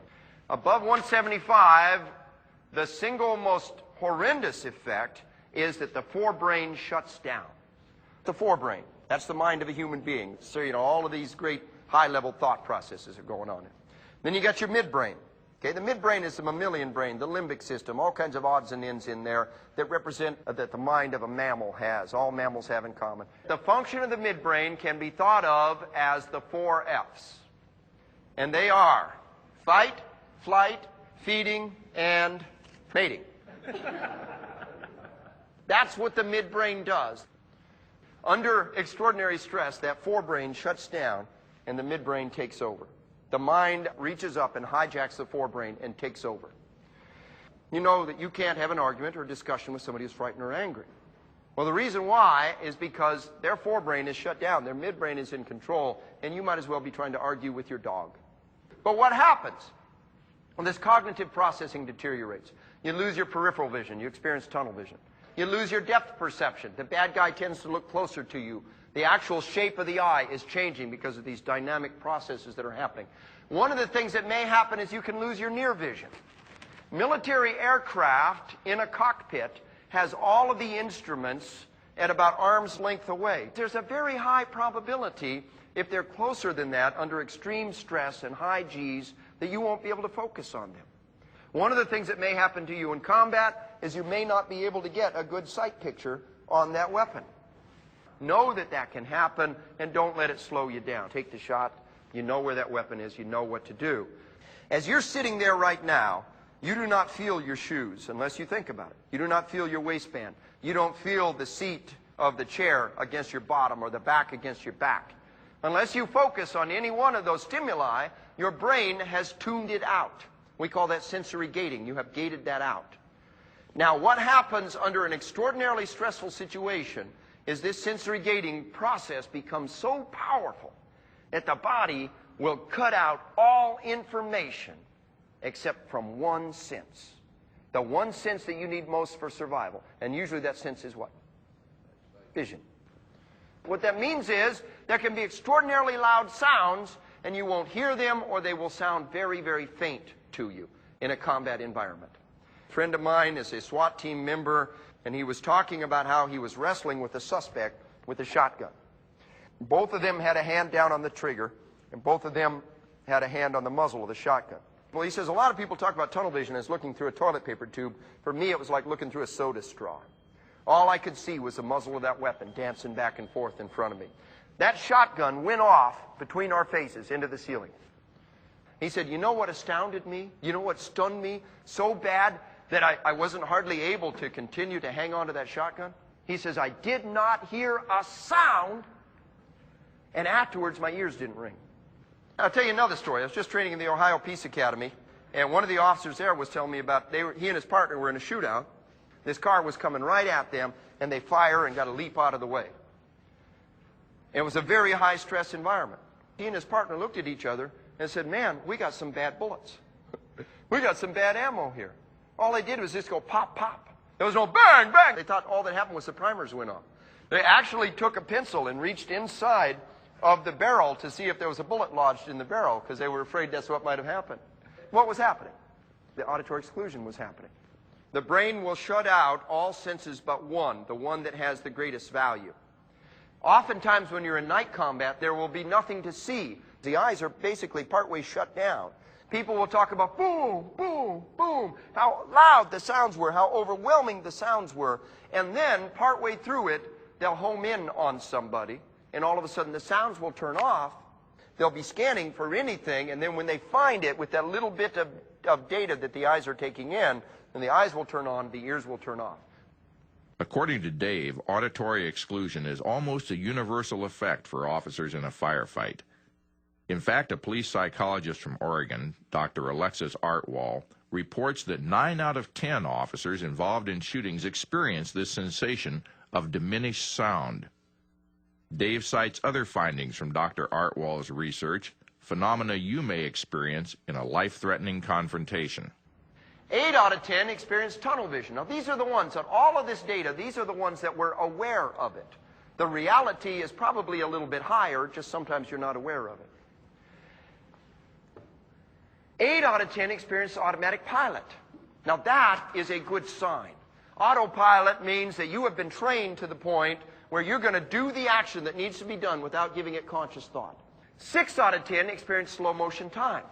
One officer told me the situation was like this. He's a SWAT team member, and he says, I was coming around the corner, and I came into a room with bad guys everywhere.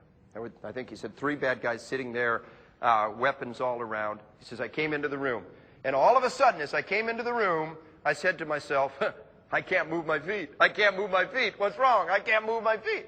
And then he said, I suddenly realized I can move my feet just very slowly. And he says, I suddenly realized this is that slow motion time I've always heard about. I got all the time in the world. This guy goes first, and then this one, and then this one. You see what a powerful survival mechanism that is? 1 out of 10 reported experiencing temporary paralysis. In a gunfight, paralysis is not a survival mechanism. Some of them may have simply frozen because they didn't know what to do. Some of that temporary paralysis is what? People experiencing the slow motion time and didn't know. What would happen if he froze up and decided to stop trying when that happened?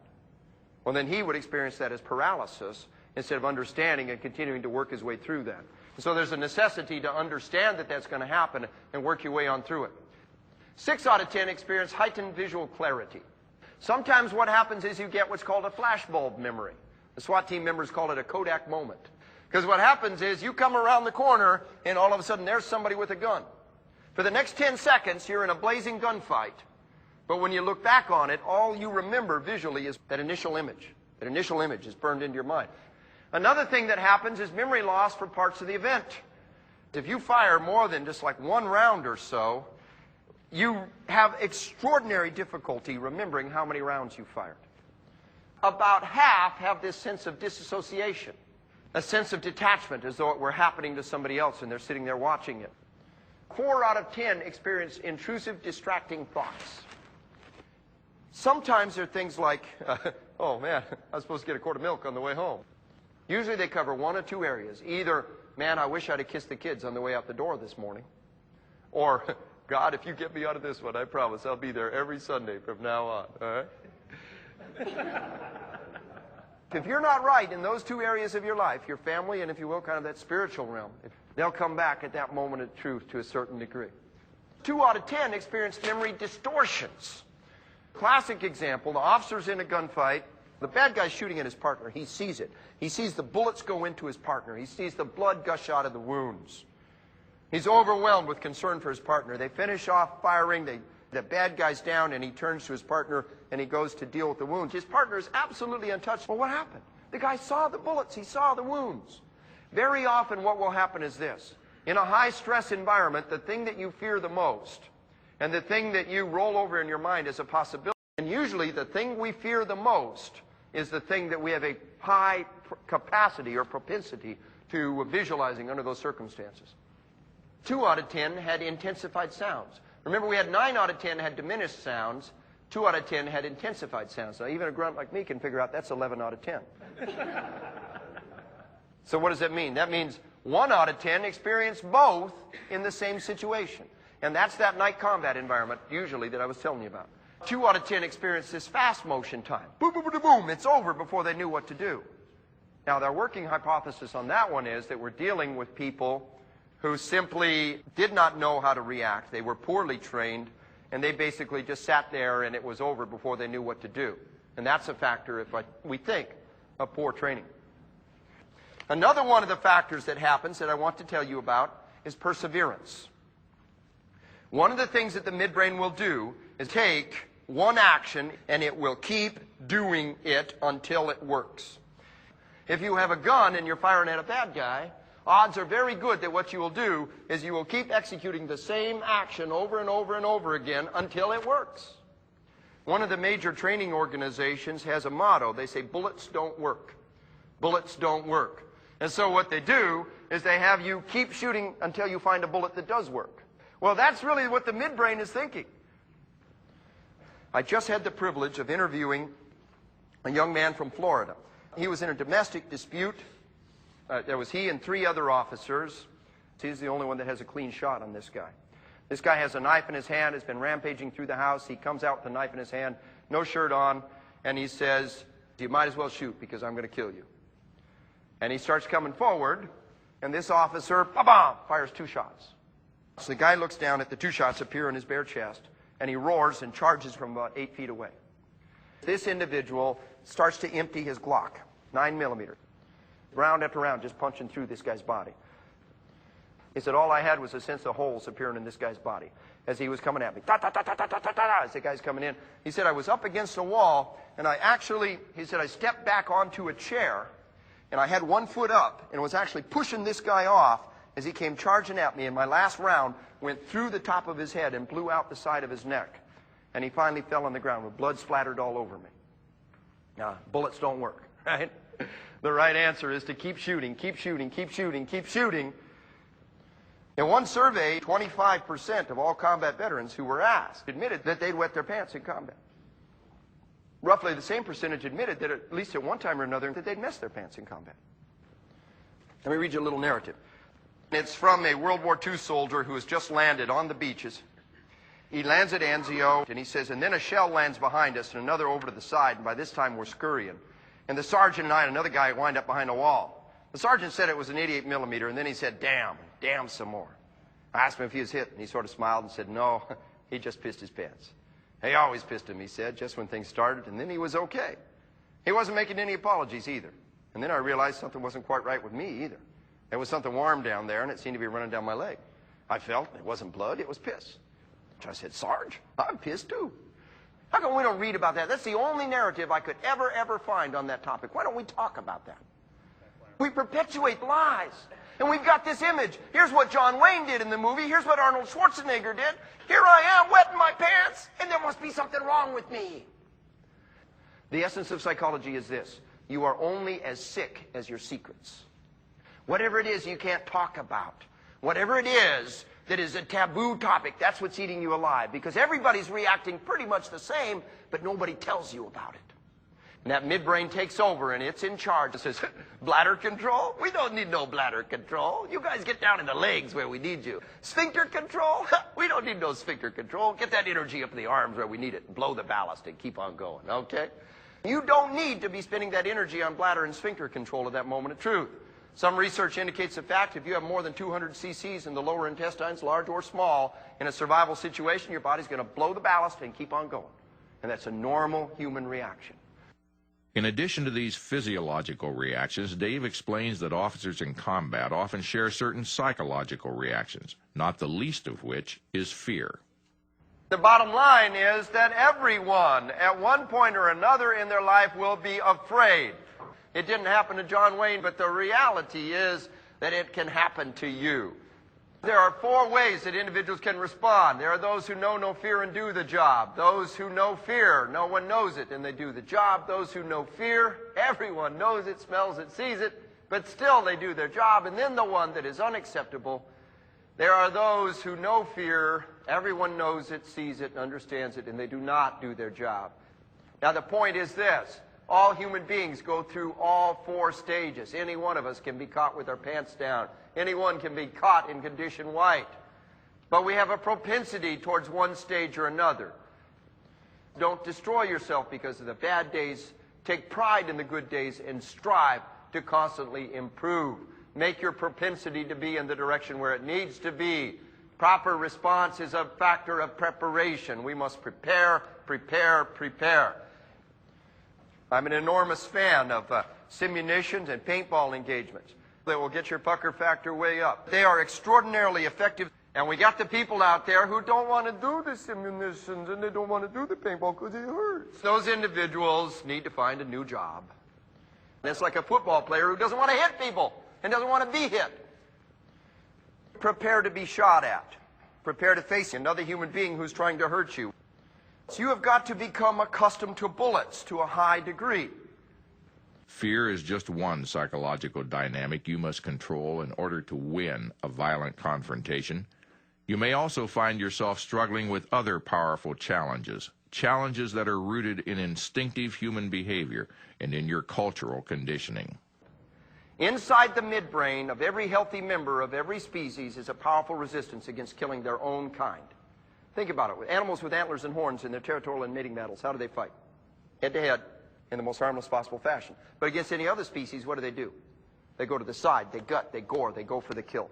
Piranha fight one another with flicks of the tail, but they'll turn their teeth on anything and everything else. Rattlesnakes will stick their fangs into anything and everything except what? Another rattlesnake. Every species has this powerful, hardwired resistance with very, very few exceptions. If they did not, then in their territorial and mating battles, what would happen is within the span of just a couple of generations, the species would no longer exist. With the exception of sociopaths, we can trace that existence of that resistance throughout history in human beings.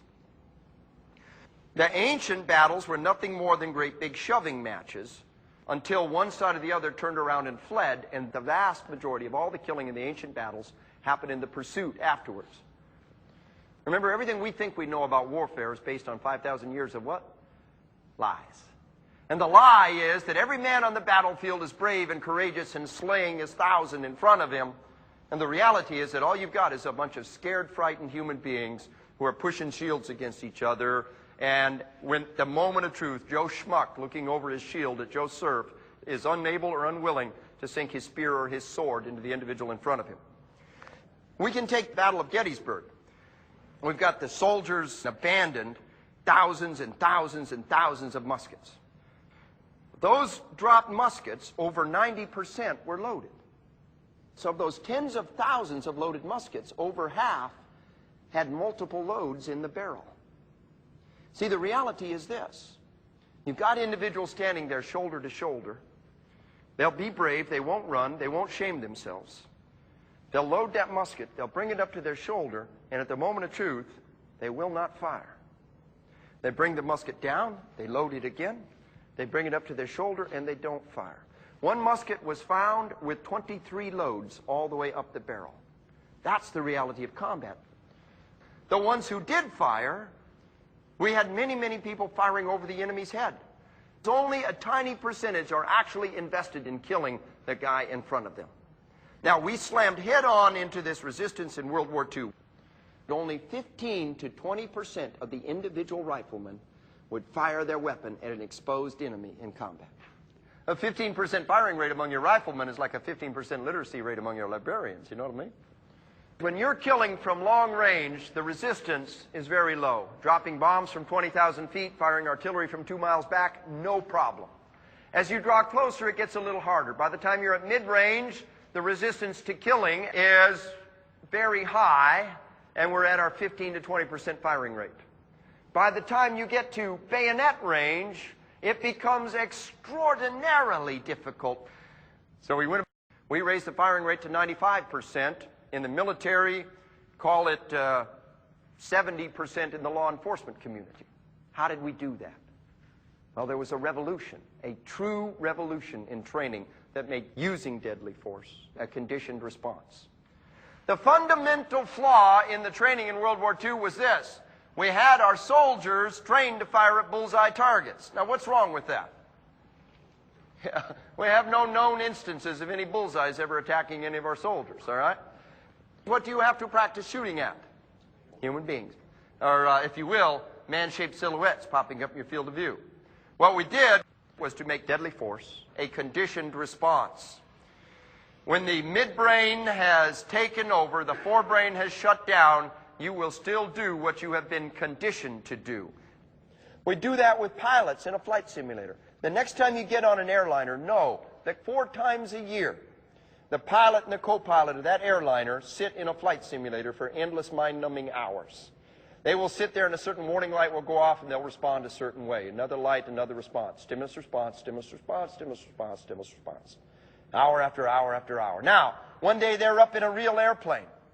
And all of a sudden they hit a wind shear and one engine goes out and they're going down and 200 people are screaming their lungs out behind them. These pilots are sincerely scared out of their wits. Well, that's what happens when the forebrain shuts down. The midbrain takes over. And yet they reach out and they do the right thing. Why? Because they've been conditioned to. That's what we had to do with our soldiers. And so today what happens is the conditioned stimulus is a man-shaped silhouette pops up in your field of view. You have a split second to engage that target. You hit the target drops. Stimulus response, stimulus response, stimulus response, stimulus response. A few hundred repetitions of that, and then in combat in Vietnam, when an enemy soldier popped up in front of our people, what did we do? Boom! We shot, and we shot. It was reflexive. Today what pops up is a little Ivan doll. He's got a helmet, and he's got a face, and two little chubby hands hanging onto an AK-47, and he pops up in front of you, and that's what you practice shooting. In the law enforcement community, we discovered in the 50s and the 60s that the vast majority of law enforcement officers, like the soldiers in World War II, were not able to fire at the moment of truth. And so we did the same thing in the law enforcement community. What did we introduce? The shoot-no-shoot program with the rear projection movies, and you're shooting your weapon full of blanks at a rear projection movie. We introduced the Hogan's Alley with the lifelike targets that pop up. Stimulus response, stimulus response, stimulus response. And the more realistic the target is, the better it's going to be, and the better you are at transferring the skill over to reality. And like flight simulators, the fidelity of the environment is absolutely critical. Napoleon said that in combat, the moral is to the physical as 3 is to 1. The psychological factors are 3 times more important than the mechanical physical factors. And winning the psychological battle is 3 times more important. When we address that combat and the realities of combat and the layers of denial, one of the first things we've got to realize is this. With very few exceptions, every war in this century, America has had more psychiatric casualties than physical casualties. More people have been psychologically unable to confront the battlefield, absolutely, totally debilitated, than those who were destroyed by enemy fire or wounded by enemy fire. What happens is we're placing people in combat for months on end, and you know what we're finding? For those who did not otherwise become casualties, after 60 days of continuous combat, 98% of all soldiers had become psychiatric casualties. The other 2%, they were sociopaths. The thing that exhausts you, the thing that causes that 98% psychiatric casualty is close-range interpersonal aggression. Bombs from 20,000 feet, they don't do it. But what does do it, what will set you off, is this interpersonal human aggression. There is one group of individuals in combat who are not suffering nearly the psychiatric casualties. They are chaplains and medics and corpsmen who are moving from position to position. And because of their job, they die at a higher rate than even us poor grunts out there on the ground. And yet afterwards, they do not suffer nearly the incidence of psychiatric casualties on the battlefield. Why? They're not